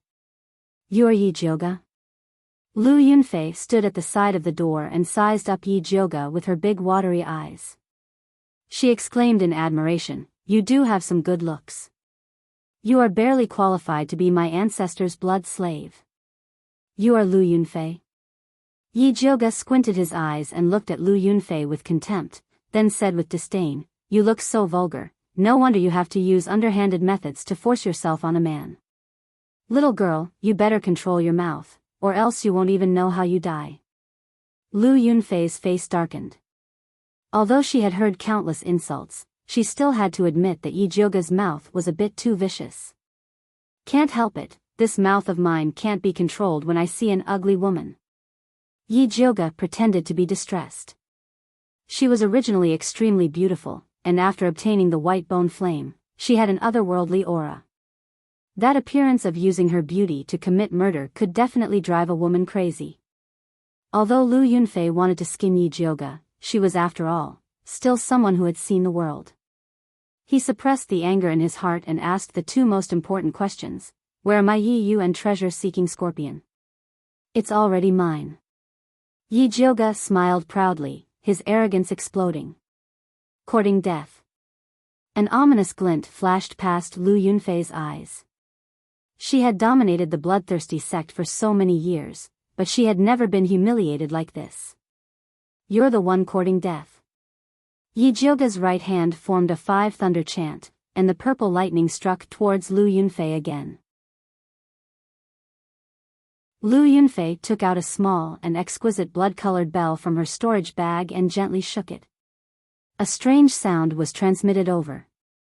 When Yi Jioga heard this voice, the blood in his body surged crazily, as though he wanted to break through the shackles and rush towards Lu Yunfei. Yi Jioge was shocked. She quickly took out a clear heart pill and swallowed it. The cold feeling made her shiver. To be able to withstand my blood bell sound, you are indeed not simple. Lu Yunfei raised her hand and shook the blood-colored bell twice. This time, the bell sound was even clearer, like a heavy hammer falling on Yi Jioge's head. The blood in her body surged even more violently, like a herd of wild horses that had lost control, about to rush out of her pores. Yi Jioge did not try to suppress the surging blood. Instead, he followed this feeling and shot out a thumb-thick bolt of purple lightning. Lu Yunfei did not expect that Yi Jioge would still have a chance to fight back under the control of her blood bell sound. She stopped underestimating him, raised her hand, and shot out a bloody light. After breaking through Yi Jioge's lightning, the blood-colored bell in her hand shook even more violently. Yi Jioge covered his ears and retreated 3 feet. He was about to pull out the Thunder Snake illusionary whip from his waist. However, Lu Yunfei suddenly opened her mouth and spat out a ball of thick bloody light. It turned into a blood-colored arrow, and with a rotten stench, it shot towards Yi Jioge's chest. Yi Jioge was not far from her. Caught off guard, he could only take this attack head-on. At this crucial moment, Lil Red, who was lying on Junichen's body, rushed out. The red light on its body exploded, and it turned into a fist-sized shadow. It opened its mouth and swallowed the blood-colored arrow. Retreat. Yi Jioge took the opportunity to retreat, broke through the window, and left the ruined temple. When Lu Yunfei heard the order to retreat, she thought that there was still an ambush in the ruined temple, so she stopped and searched carefully. When she rushed out of the ruined temple, she had already lost sight of Yi Jioge. Damned bitch, wait until I send you back to bloodthirsty sect. I will definitely let the ancestor refine you into a blood slave to feed the Spider King. Lu Yunfei gritted her teeth and cursed. After Yi Jioge left the ruined temple, he quickly arrived at the place where he had agreed to meet Junichen. Junichen was already waiting there. Is Lil Red alright? Yi Jioge asked. If Lil Red had not rushed out to help her take the hit, she would have suffered a huge loss. I'm fine. Junichen opened his palm. He saw that Lil Red's abdomen was as big as a ball, and its body was so red that it was about to drip blood. It was curled up and motionless. It has a baby? Yi Jioge asked hesitantly. He felt that Lil Red could give birth to a bunch of little goo at any time. Squeak squeak. Lil Red roared angrily. Yi Jioge inexplicably felt that she understood what Lil Red meant. She raised her head and asked Junichen, is it saying that I am male? I don't know, but it is indeed male. Junichen shook his head. He could only give orders to goo worms unilaterally, and could not understand what they were saying. Then why is its stomach so big? Yi Jioge was slightly worried. Although Lil Red was only a goo worm, if it died to save her, she would also feel guilty. It must have eaten too much. The blood arrow that Lu Yunfei shot out just now was extremely poisonous. If you were hit by it, you would have turned into a puddle of blood on the spot. Junichen understood that arrow very well. Many of his clansmen had died under that move in the past. Squeak squeak. Lil Red cried out again. Although it looked like it was going to explode at any time, it was still in good spirits. Lil Red saved you, don't you have anything to say? Junichen looked at Yi Jioge expressionlessly and asked for repayment with a serious face. There are only 2 left, take it. Yi Jioge sensibly took out the spirit beast pill. Although she had ways to neutralize the blood arrow even if Lil Red didn't come out, she couldn't let Lil Red down. Goo worms also had insect rights. Junichen took the spirit beast pill and stuffed it into Lil Red's mouth. After Lil Red swallowed it, although its stomach seemed even bigger, it began to hum with a satisfied expression. Shut up. Junichen reprimanded with a dark expression. He didn't want Yi Jioge to know that Lil Red swallowed the blood arrow not to save her, but because it was useful for Lil Red's evolution. After Lil Red finished absorbing the blood arrow and the spirit beast pill, it would be able to advance to the next level. Yi Jioga actually noticed a little, but Lil Red was her own worm. She was happy to see it evolve, so she didn't expose Junichen's intentions.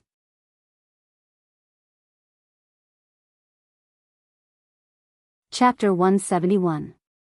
Luo Tian is summoning us. Let's go back. Junichen put Little Red back into his sleeve and ran towards the forest. Yi Jioga followed him and asked, "Do you recognize the blood-colored bell that Lu Yunfei took out?" The ringing from the blood-colored bell was too terrifying. If it weren't for the clear heart pill, she wouldn't have been able to resist it. If it were an ordinary person, they would have died. Junichen thought for a moment, then said, "It's an artifact that Ancestor Bloodthirsty used his own blood essence to refine for his direct disciple. It's similar to the blood beads in that it can borrow his power." Although he learned a lot of information from the bloodthirsty ancestor with the help of the patriarch's blood, this information was usually buried in the depths of his mind and could only be triggered when he saw the real thing. Blood beads, blood bells, blood swords, bewitching art, disguise art. Yi Jioga secretly memorized these methods of the bloodthirsty sect. She planned to record them in a booklet and distribute it to Wan Xiang and the others so that they wouldn't have to take many detours when facing the bloodthirsty sect in the future. The two of them followed the clues left by Luo Tian and finally arrived at a hidden valley before sunset. Turning into the valley, they found a bonfire on the leeward side of the mountain wall, and the faint aroma of barbecued meat wafted in the air. "They're quite carefree." Yi Jioga's tone was a little sour. Anyone who fought to the death with the enemy in a broken temple and came back to find their comrades barbecuing and drinking would not be happy. Junichen rarely expressed his approval.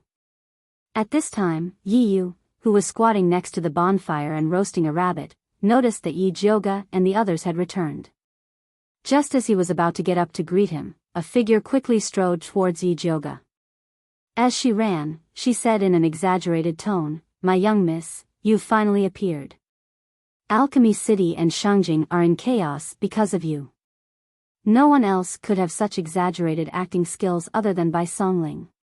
"Really?" Yi Jioga raised his eyebrows and replied to Bai Songling, "When did I become so important? Why didn't she know?" Bai Songling smiled bitterly and said, "Think about it.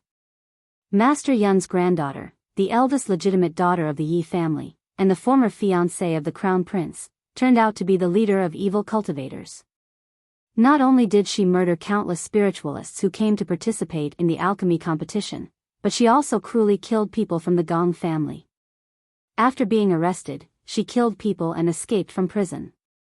Gong Honglei has already sent a message back to the Spiritualist Alliance to list you as the most wanted criminal.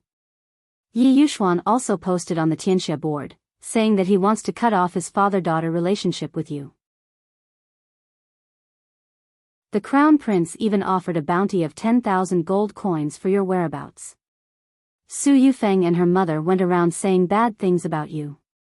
Those passers-by who don't know what's going on will scold you like you're the greatest sinner in history." Bai Songling was not exaggerating at all. In fact, the current situation was even more serious than what he had said. Alchemists were originally a respected existence. No matter who made a move on them, it would be a huge taboo. After Yi Jioga escaped from prison, the Crown Prince added fuel to the fire and falsely accused her reputation. If Yi Yuxuan could bear the pressure to support Yi Jioga, then the public opinion would not have gone out of control. Unfortunately, not only did Yi Yuxuan not help Yi Jioga, he even posted on the Tianxia board, saying that he wanted to cut off his father-daughter relationship with Yi Jioga, and that her life and death would no longer have anything to do with him. In addition, Yi Shanshan and her mother had secretly and openly poured dirty water on Yi Jioga's head, making people believe that Yi Jioga was the head of a heretic cultivator. Yi Xian. Yi Jioga gritted her teeth, wishing that she could bite those 3 words into pieces and spit them into the mud. Although she knew that this scumbag of a father was a bit heartless, she did not expect him to be so heartless, indiscriminately framing her, and breaking her bottom line every time. "Forget it, I don't want this kind of father." Bai Songling comforted. Yi Jioga let out a breath, and asked, "What about the servants in my courtyard?" She was only worried about Mother Qing, Pearl and the others. Even if Yi Yuxuan did not make a move on them, Su Yufeng would not let them go. Don't worry, after His Highness Dong Ling Wang heard the news, he immediately sent people to hide all the servants in your courtyard. Bai Songling admired the servants of the Purple Forest Park. Dongfang Ke had just sent someone to pass the news to Mother Qing, and Mother Qing immediately arranged for all the servants to leave in an orderly manner. When Su Yufeng rushed over, even the old maid guarding the door of the Purple Forest Park had disappeared. That's good. Yi Jioga finally heaved a sigh of relief.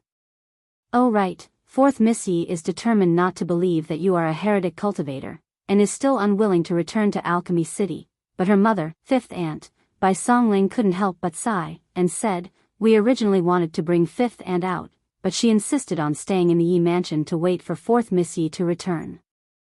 Not long after, I heard that she died of an acute illness." The news that Su Yufeng spread was that you were dissatisfied with Yi Yuxuan and wanted to poison them, but accidentally killed Fifth Aunt. Fifth Aunt is dead? This news was a bit unexpected for Yi Jioga, but it was also reasonable. Yes, our people have already investigated and confirmed that it was Su Yufeng who poisoned her. Yi Yuxuan should also be aware of this, but he tacitly agreed that Su Yufeng pushed the blame to you. Bai Songling had been in the Ministry of Justice for a long time and believed that he had seen many tragedies, but a man as scum as Yi Yuxuan was rare. I didn't think that she would still be unable to escape this calamity. Yi Jioga sighed. She had already done her best to protect Fifth Aunt, but in the end, she still couldn't protect her to the end. She only pitied Yi Rui. Young miss, the rumors about you in Alchemy City and Shangjing are very unfavorable. If you don't think of a way to eliminate them, I'm afraid it will only get worse. Although Bai Songling sympathized with Fifth Aunt for not being a good person, Yi Jioga was still more important to him. How could Yi Jioga not know the severity of the situation? However, this kind of public opinion couldn't be changed with just words. Just as Yi Jioga was frowning and thinking hard, Luo Tian came over and said gently, "Young miss, why don't we slowly talk by the fire? It's warm there. You've been tired all day, so you should be hungry." Yes, we roasted rabbit meat for you and cooked mushroom soup." Bai Songling said, "At such an unlucky time, you need to eat and drink to have the energy to continue the discussion." Yi Jioga didn't feel it before, but now that she mentioned it, she realized that she was really hungry. She came to the fire and found that Junie Chen was already squatting by the side, eating more than half of the rabbit. "Young miss, sit here." Yi Yu took a roasted golden rabbit from the fire rack and handed it to Yi Jioga. Yi Jioga took a bite. The taste was really good. It was crispy on the outside and tender on the inside, with crispy skin and crispy meat. In addition to the roasted meat, there was an iron bowl on top of the fire cooking soup. White mushrooms floated in the soup, and it smelled quite good. While Yi Jioga was eating, Bai Songling squatted beside her and continued the previous topic. "After you leave the prison, you're already the head of the evil cultivators. Lu Yunfei and Su Junqing will definitely take the opportunity to kill those spiritualists and push the blame on you."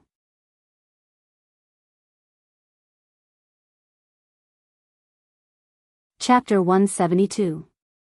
Don't worry about those rumors. When the truth comes out, the situation will change. The most important thing now is to expose Lu Yunfei, Su Junqing, and the Crown Prince's true colors. "How is Brother Wan?" Yi Jioga asked. Now that she had been splashed with dirty water, Wan Xiang must not be any better. The Crown Prince is holding on to your friendship with him and wants to throw him into prison as an accomplice. Fortunately, Master Dongfang is wise and didn't listen to the Crown Prince's nonsense. However, Wan Xiang's military power has been taken back. Before the truth comes out, he has to avoid arousing suspicion. The Crown Prince's men are watching him every day so he can't find you. Fortunately, I've been running around outside and never entered Alchemy City. That's how I managed to avoid the Crown Prince's attack. Bai Songling explained the situation in Alchemy City. Alchemy City was divided into 3 factions. The Crown Prince and Gong Honglei's faction believed Yi Jiuge was the murderer. Wan Xiang and Yi Rui didn't believe Yi Jiuge was a heretic. Dongfang Yao and Li Zijuan remained neutral. You're missing one faction. Yi Jiuge added, Su Junqing and Lu Yunfei are also one faction, and the most important one. You're right. Bai Songling nodded and looked at Yi Yu. You brat, you've been following Lu Yunfei for so long and you still haven't found anything. Don't blame Yi Yu. I just exchanged a few moves with Lu Yunfei. Her methods are indeed powerful. Yi Jiuge drank a mouthful of soup and told them about his fight with Lu Yunfei. When mentioning the blood bell sound, she emphasized, if you see her take out a blood bell, it's best to knock it off immediately. If you can't, then leave immediately. Because her bell sound has a limited range, the closer you are, the greater the effect. She had personally tested this against Lu Yunfei when she was fighting against him. Yi Yu and Bai Songling quickly noted this down. Next, you must keep an eye on the remaining 2 rank 2 pill masters. If I'm not wrong, Lu Yunfei will make a move against them. Yi Jiuge had this guess when he heard Yi Yu say that the demonic cultivator disguised as a middle-aged woman, Guaingxi. Just keeping an eye on them is not enough. It would be best if we can make contact with them and have them cooperate with us to capture the heretical cultivator, Luo Tian said solemnly. Brother, you're right. Wan Xiang's men have been keeping an eye on the Crown Prince, but they still made a mistake. It's better to ask them to be more vigilant and report to us as soon as they find any abnormalities. Bai Songling agreed. During this period of time, he had been tracking down the spiritualists who were killed along the way. He realized that they were killed because they were not vigilant enough. They had either fallen for Lu Yunfei's honey trap, or they had been deceived by someone they knew. All of them had died unjustly. Junichen, who had been silent all this while, suddenly said, Don't forget the ultimate goal of the evil cultivators. You're saying that they're looking for someone with a similar cultivation base as Forefather Bloodthirsty? Yi Jiuge didn't think it was possible. According to the information provided by Junichen and the others, Forefather Bloodthirsty was about to break through High Spirit Master and enter Great Spirit Master. Dongfang Yao was the only one in Alchemy City who fulfilled this condition. That old man looked withered, but after staying in Alchemy City for so many years, he wasn't a simple character. He wouldn't be tricked so easily. It's never wrong to be careful. Luo Tian's expression was gloomy. Back in the day, the Bloodcloak tribe was even more powerful, but they were still annihilated by Forefather Bloodthirsty. I'll write a letter to Li Zijuan later and have him give it to Grandmaster Dongfang. Yi Jiuge felt that Luo Tian was right. It was always better to be careful. Bai Songling sneaked up to Junichen and said, Little mute, I heard you have quite a few parasites on you. Sell one to me. Ever since he heard from Yi Yu that these parasites could fight against Bloodthirsty's poison, he couldn't wait to get his hands on one. Junichen expressionlessly stared at Bai Songling with a strong sense of resistance. He hated this talkative fellow. Give him one. Yi Jiuge said. She had already decided on all of Junichen's parasites, so she had the most say in this matter. Essence blood. Junichen unwillingly raised his sleeve to reveal the parasites on his arm. Here. Bai Songling happily squeezed his finger open and handed over a drop of essence blood. Soon, a black dot flew over. After absorbing Bai Songling's essence blood, it quietly lay on his palm like a chicken. It will hatch tomorrow. Junichen put down his sleeve. So long? Bai Songling frowned and then asked, What will the parasites look like? Will they be as powerful as EU's? I don't know. This new batch of parasites will evolve according to their master's characteristics. Junichen was a little impatient. I'm so awesome, the parasites I raise won't be too bad. Bai Songling was full of confidence. She then moved to Yi Jiuge's side and said, When the time comes, Give me a few bottles of spirit beast pills to raise parasites. 500 taels of silver per bottle, thank you. Yi Jioga said bluntly. The elixirs she gave before were all one-time use. Now that they wanted to use spirit beast pills to raise parasites, she couldn't afford it. TSK, 500 taels. Alright, I'll take one first. Although Bai Songling's heart ached, in order to raise a good parasite to save his life, he had to buy it no matter how expensive it was. I don't have any elixirs with me now. Let's talk about it later. Yi Jioga secretly decided to go back and refine spirit beast pills in batches. Alright. Bai Songling nodded. Oh right, Yi Yu, how's your parasite? Yi Jioga turned his head and asked Yi Yu. My black overlord isn't doing too well. Yi Yu carefully took out his parasite from his belt. The once majestic black bug now looked shriveled and shriveled. It curled up in Yi Yu's palm, looking like it was half dead. It must have eaten the wrong poison. It will be fine after resting for a while. Junichen glanced at it and knew the problem. Although the poisonous earth dragon parasite could swallow a lot of poisons, some poisons were very harmful to it. For example, the aphrodisiac poison. After swallowing this poison, it would become excited. When it couldn't find a target to vent, it would become like this. After Yi Yu heard this, he felt some heartache. He gently stroked the body of the Black Overlord. He was hit by Lu Yunfei's poisonous emotion palm. If not for the Black Overlord helping him to absorb more than half of the poison, even if he swallowed the clear heart pill, he would still turn into a beast of desire. Poor Overlord parasite. Yi Jioga deeply sympathized with it. Unfortunately, she didn't have any more spirit beast pills on hand. Otherwise, she would have given it a few to comfort it.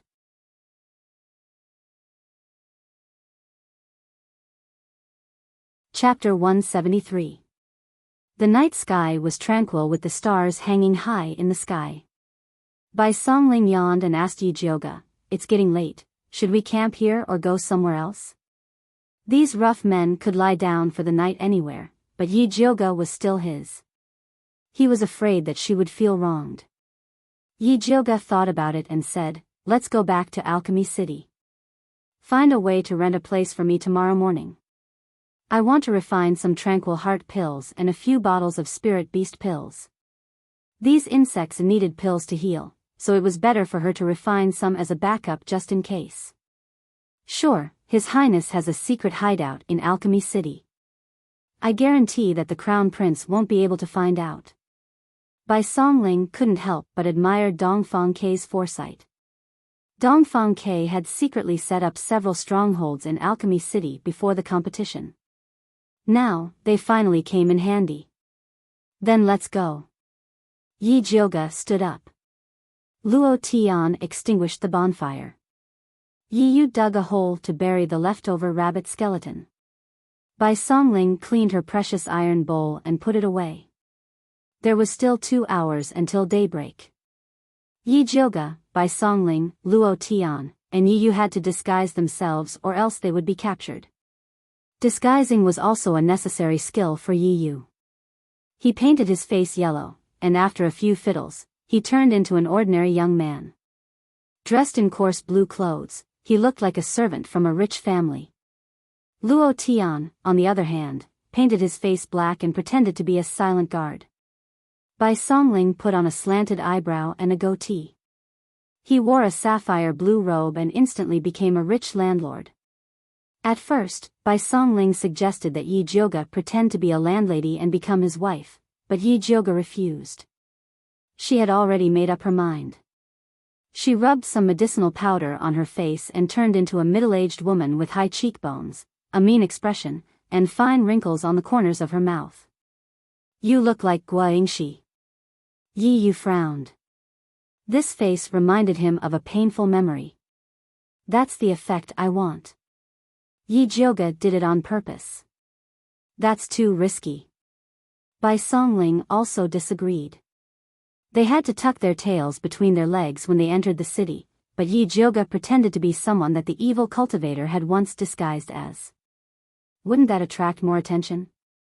Nothing ventured, nothing gained. The best defense is offense. Yi Jioga naturally had her reasons for doing so.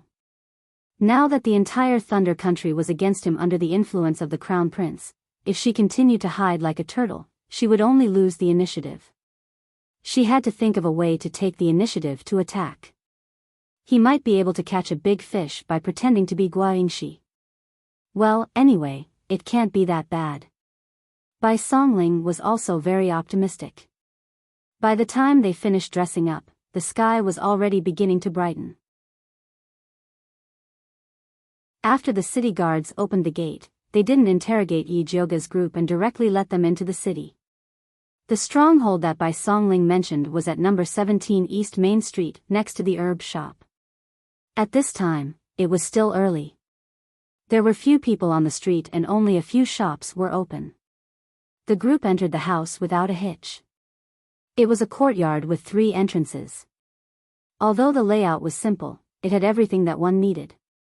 Bai Songling was about to arrange for them to rest when he suddenly thought of something and said, "My insect seems to be hatching." As he said that, he raised his arm and saw that the black dot on his hand had become much bigger. Then, it moved and finally stretched out, revealing its true face. However, everyone looked at it with a strange expression. Yi Yu's black overlord was ferocious and mighty, good at hiding and devouring. Luo Tian's little red was extremely fast and good at sneak attacks. Bai Songling's white insect didn't have eyes or wings. It only had an extremely big mouth and looked very ugly. Things are like people. Junie Chen nodded and said, "You talk too much, that's why you raised such a big mouth insect." Impossible. Bai Songling couldn't believe that such a handsome young talent like him would raise such an ugly insect. He couldn't accept it. Face the reality. Yi Jioga also laughed mercilessly at the side. Bai Songling stared at the big-mouth insect and felt an indescribable suffocation in his heart. He could only comfort himself, forget it, forget it. The bigger the mouth, the more it eats. In the future, it will definitely be more powerful than you guys. And I really appreciate your attitude of deceiving yourself. Yi Yu said very seriously. Get lost. Bai Songling glared at Yi Yu, then licked his big face and went to Yi Jioga's side and said, "Later, help me refine a few bottles of spirit beast pills. I don't believe that my big mouth will always be so ugly." He had already made up his mind to cultivate his big mouth into the world's #1 insect. As long as you can afford it, you can have as much as you want. Yi Jioga said very generously. Me too. Junie Chen's small face was stiff, as if saying, "Don't forget me." Do you have money? Yi Jioga mercilessly attacked him. Junie Chen stared at him and said, "I'm doing things for you. Let's talk about it after it's done." Yi Jioga waved his hand and said to Luo Tian and Bai Songling, "I'll go out to buy some herbs, and then go into closed-door cultivation to refine pills. Don't stay here, hurry up and investigate the whereabouts of the remaining 2 rank 2 alchemists. It would be best if you can find out the whereabouts of Guaingxi. If she's fine, it would be best. Yi Yu, your injury has not healed yet. Stay by my side and take care of me." Yes. Luo Tian and Bai Songling received their task and left together. Junie Chen also followed Luo Tian and left. Yi Jioga counted the money and left the house with Yi Yu, ready to buy some herbs. The originally bustling herb shop looked a little deserted today, and the shop assistants all looked listless. Yi Jioga picked the biggest herb shop and walked in. The moment the shop assistant saw her, he quickly greeted her enthusiastically, "Guest, what do you want?" "I want to buy some herbs." After Yi Jioga handed over the purchase list, she asked casually, "I see that there are very few people on the street. Is the herb business not good during this time?" "Hey, don't say it. It's all because of the evil cultivator. That evil cultivator killed many people who came to do business here. Who dares to come here now?" The shop assistant said while picking up the herbs. It said that the evil cultivator leader was killed by Master Yun's granddaughter, Yi Jioga. I don't know if it's true or not. Of course it's true. I heard that even her father announced that he was no longer her father's daughter. Another shop assistant said. Yi Jioga didn't care about these rumors, but Yi Yu's face turned cold and said, "Don't talk nonsense without evidence." The shopkeeper standing behind the counter immediately scolded the two shop assistants. Have you finished picking up the herbs? You talk too much. I invited you here to work, not to gossip. The two shop assistants did not dare to say anything more. They quickly picked up the herbs and enthusiastically sent Yi Jioga away. Yi Jioga had just left the pharmacy with the medicine bag when Yi Yu whispered behind her, "Someone is following us."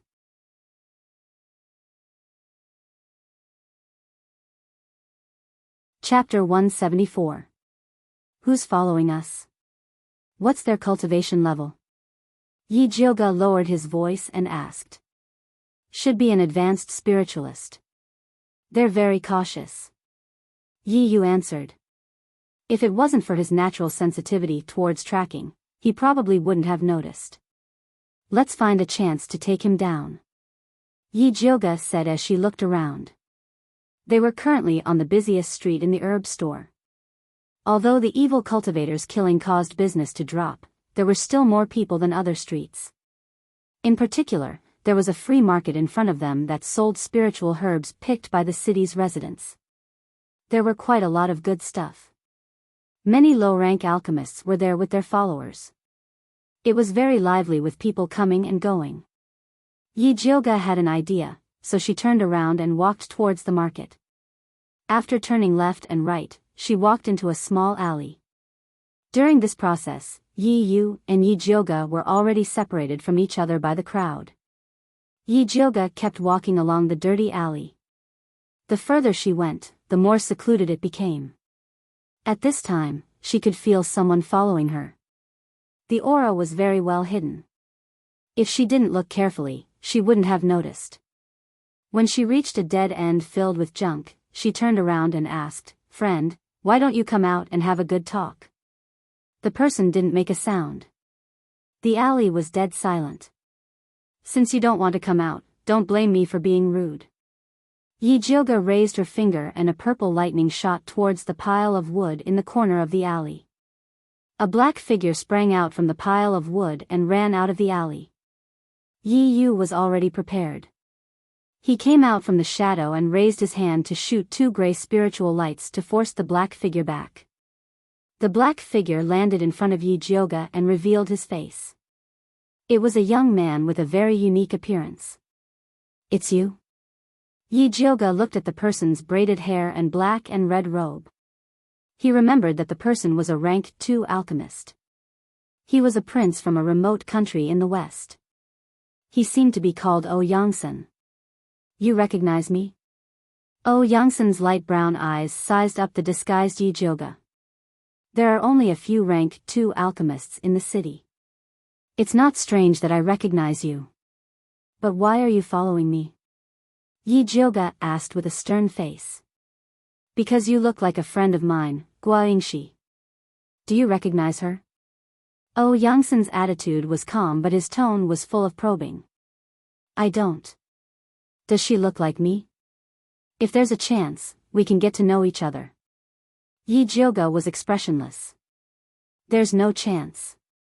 O Yongsan shook his head and said word by word, she's dead. She was killed by an evil cultivator. Yi Jioga couldn't help but raise his eyebrows in surprise. Guaingshi was really dead. However, a second-rank alchemist was killed by a heretical cultivator in Alchemy City. This matter shouldn't be kept a secret, so how did O Yongsan find out? O Yongsan seemed to have noticed the doubt in Yi Jioga's heart. He explained in a low voice, Guaingshi is my senior sister. We came to Alchemy City together to participate in the competition. Senior sister Gua was killed by an evil cultivator 3 days ago. Before she died, she used a secret method to pass the news to me.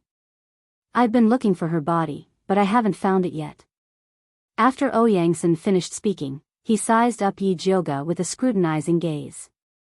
I didn't kill your senior sister. Yi Jioga calmly said, there is a person among the evil cultivators who is very good at disguising. He disguised himself as Guo Yingxi and severely injured one of my subordinates. I disguised myself as Guo Yingxi to lure that evil cultivator out. Yi Jioga did not say much about Yi Yu. This Oyangsen's appearance was too much of a coincidence. It was still unclear whether he was a friend or foe. Oyangsen seemed to believe Yi Jioga's words.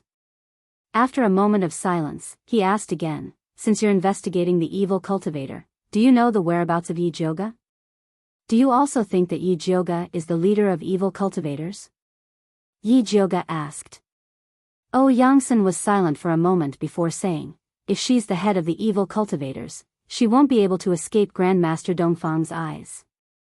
Oyangsen was also very sensitive to the aura of evil cultivators. That's right, Yi Jioga is only a scapegoat. The real evil cultivators are from the bloodthirsty sect. They are still running rampant in Alchemy City. If we don't catch them soon, more spirit cultivators will be harmed in the future. To be honest, you were too rash this time. If I was the evil cultivator disguised as Guo Yingxi, you would already be dead. Yi Jioga disagreed with Oyangsen. I have my own way of identifying evil cultivators. In fact, I've already seen the evil cultivator who disguised himself as senior sister. Oyangsen's words were shocking. If he was sure that Yi Jioga wasn't a heretical cultivator, he wouldn't have dared to follow him. Yi Jioga's eyes lit up and immediately asked, where is that evil cultivator? In a tavern on the Western Street. I often went there to drink during that period of time. He must have purposely waited there for me to take the bait. Oyangsen recalled the situation at the time. The evil cultivator's disguise was too perfect. If he didn't already know that senior sister was dead, perhaps he really would have fallen for it. Since he hasn't succeeded yet, he probably won't give up on you. You're in danger right now. Do you want to cooperate with us? Yi Jioga acted like he was trying to kidnap Little Red Riding Hood. Are you sure you can deal with those evil cultivators? Oyangsen didn't believe him. Although he really wanted to avenge his senior sister, he didn't want to throw his life away. Yi Jioga calmly said, you have no other choice. Of course she was confident in dealing with heretical cultivators. However, she and Oyangsen were still testing each other, so there was no need to tell him her trump card. Oyangsen's expression constantly changed. It was clear that he was struggling inside. He knew very well that he was being targeted by heretical cultivators. He would have to face them sooner or later. Senior Sister Guo's cultivation was higher than his, but she still died in the hands of a heretical cultivator. Needless to say, he would die. Even so, he could not afford to easily believe that the two spiritualists in front of him were obviously in disguise. You don't have to make a decision in a hurry. This communication talisman is for you. If you need anything, let us know immediately. We'll rush over to save you. However, heretical cultivators have always been strange. It's better to take the initiative than to be attacked. Think about it carefully. Yi Jioga took out a communication talisman. This thing was expensive. She only got 3 of them. Even Yi Yu and Wan Xiang couldn't bear to give them to Oyangsen. Thank you. Oyangsen took the communication talisman. Needless to say, Yi Jioga's actions made him feel more at ease. He started to seriously consider the possibility of cooperation. I still have something to do. Excuse me. Yi Jioga said goodbye and left with Yi Yu.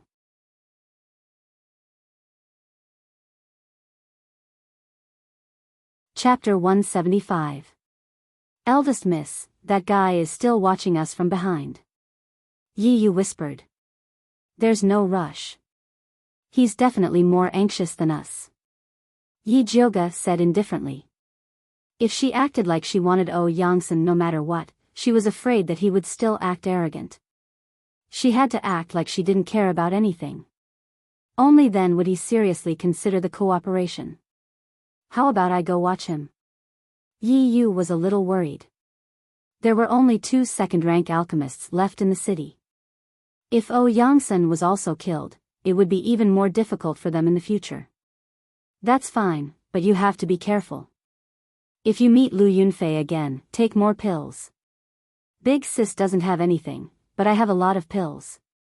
Yi Jioga stuffed a few bottles of clear heart pills and passion fire pills into Yi Yu's hands. In fact, Yi Yu's stealth was very good. It was just that Lu Yunfei's charm technique was too strong. A hot-blooded young man like him was easily affected by her. Yi Yu awkwardly took the pills. Previously, he was a little distressed about the pills. He wouldn't use them unless it was absolutely necessary. If he could take a few in advance, he wouldn't be so easily bewitched by Lu Yunfei's charm technique. After Yi Jioga and Yi Yu separated, they took a few more turns and changed their clothes again before returning to the stronghold. They found that Luo Tian and Juni Chen were already back. Eldest miss, were you being followed? Luo Tian saw Yi Jioga change into a yellow dress and dressed like a naive young girl. He guessed that something must have happened. Yes, I was followed on the way. How about you guys? How's the mission? Yi Jioga asked. We went to the alchemy tower and only saw that martial artist, Xiong Yunhu. We didn't see that Yangsen. I heard that he went out for a drink. We also found news about Gua Yingxi. I heard that after the competition, she left the alchemy tower to pick herbs in the mountains. She came back a while ago and went out again. Based on the time she came back, it should be to set up a trap for Yi Yu. Luo Tian explained his investigation in detail. That Xiong Yunhu looks like a bear, but he's very afraid of death. He cried and screamed for the people of Alchemy City to protect him. He even insisted on staying in Dongfang Yao's private residence. If they didn't let him, he would roll around shamelessly, sneered Juni Chen. There's such a thing? Yi Jioga's impression of Xiong Yunhu was that he looked mighty and extraordinary. He didn't look like a coward. That's true. He even wanted to cause trouble with Yangsen, but Yangsen ignored him. Luo Tian nodded and said, I heard that Yangsen has been very depressed recently, and often goes to the tavern to drink. Although evil cultivators were rampant in Alchemy City and the situation was tense, most of the spiritualists who were killed outside the city, so no one dared to leave the city. I see. By the way, where is Bai Songling? Isn't she with you? Yi Jioga asked again. She planned to tell Bai Songling about Yangsen after she returned, lest she had to repeat it twice. He followed us to the medicine refinement tower for a spin, then said that he was going to look for Wan Ziang. Although Luo Tian hadn't seen Wan Ziang before, he had heard of him from his young mistress. It was said that Wan Ziang was more reliable than the blabbermouth Bai Songling. His cultivation was profound, and he was a strict person. Just as Luo Tian finished speaking, Bai Songling pushed open the door and walked in. Behind him was a dignified old man with white hair on his temples. Luo Tian and Juni Chen looked at the unfamiliar old man with vigilance. Yi Jioga also looked at the old man in confusion and asked, Big brother Bai, who is this uncle? She had seen all of Bai Songling's people in Alchemy City, but this imposing old man wasn't among them. Even the eldest miss didn't recognize you. Wan Ziang, your disguise technique has improved. Bai Songling laughed and patted the old man's shoulder. The old man wiped his face with his hand, revealing a handsome face that seemed to have been carved by a knife. It was Wan Ziang. Big brother Wan, why are you here? Yi Jioga was pleasantly surprised. She thought that Wan Ziang was being watched too closely by the crown prince and couldn't come out. I found a body double.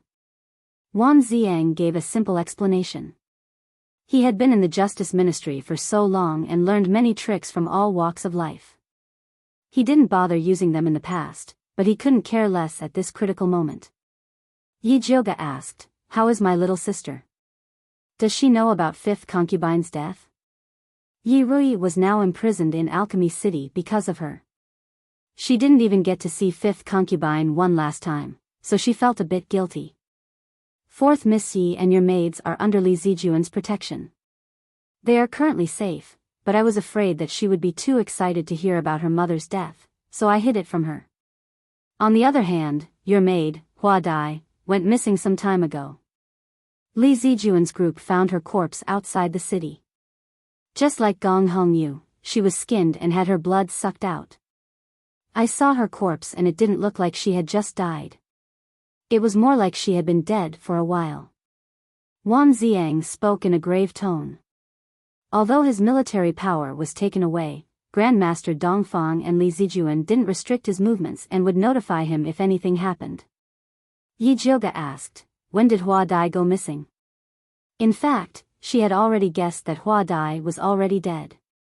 The Hua Dai who accused her that day was most likely the evil cultivator who was good at disguising himself.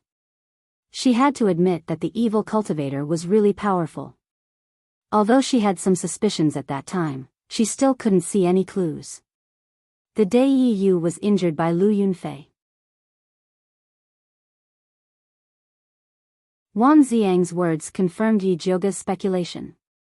She told him about seeing Yangsen in the medicine shop and finally said, according to the current situation, the evil cultivator should have pretended to be Hua Dai to accuse me, then pretended to be Gua Yingxi to lure Yi Yu into the trap, and now he wants to harm Yangsen. That Yangsen really doesn't know what's good for him. He's still dawdling even when he's about to die. If it was me, I would have directly tied him up and brought him back. Bai Songling said while rubbing her hands. Our identities are shameful. If you tie him up and he runs away in anger, wouldn't we lose everything? If she could tie him up, Yi Jioga would have kept Yangsen alive for the new year. Eldest Miss is right. With the current situation, Yangsen will cooperate with us sooner or later. What we need to do now is to plan how to use him to catch those evil cultivators. Wan Ziang said in a deep voice. That evil cultivator in disguise is not difficult to catch. I'm just afraid that Lu Yunfei will follow us. I'm afraid that we won't be able to stop them from joining forces. Bai Songling sighed. If they were in Shangjing, he would have directly asked Dongfang Ke for a few dozen martial artists to kill those evil cultivators. However, they were now the scapegoat and had to sneak in and out. If they mobilized a large number of people, before Lu Yunfei could make a move, the Crown Prince could lead a team to destroy them. You're tuning into the Romantic Tales YouTube channel.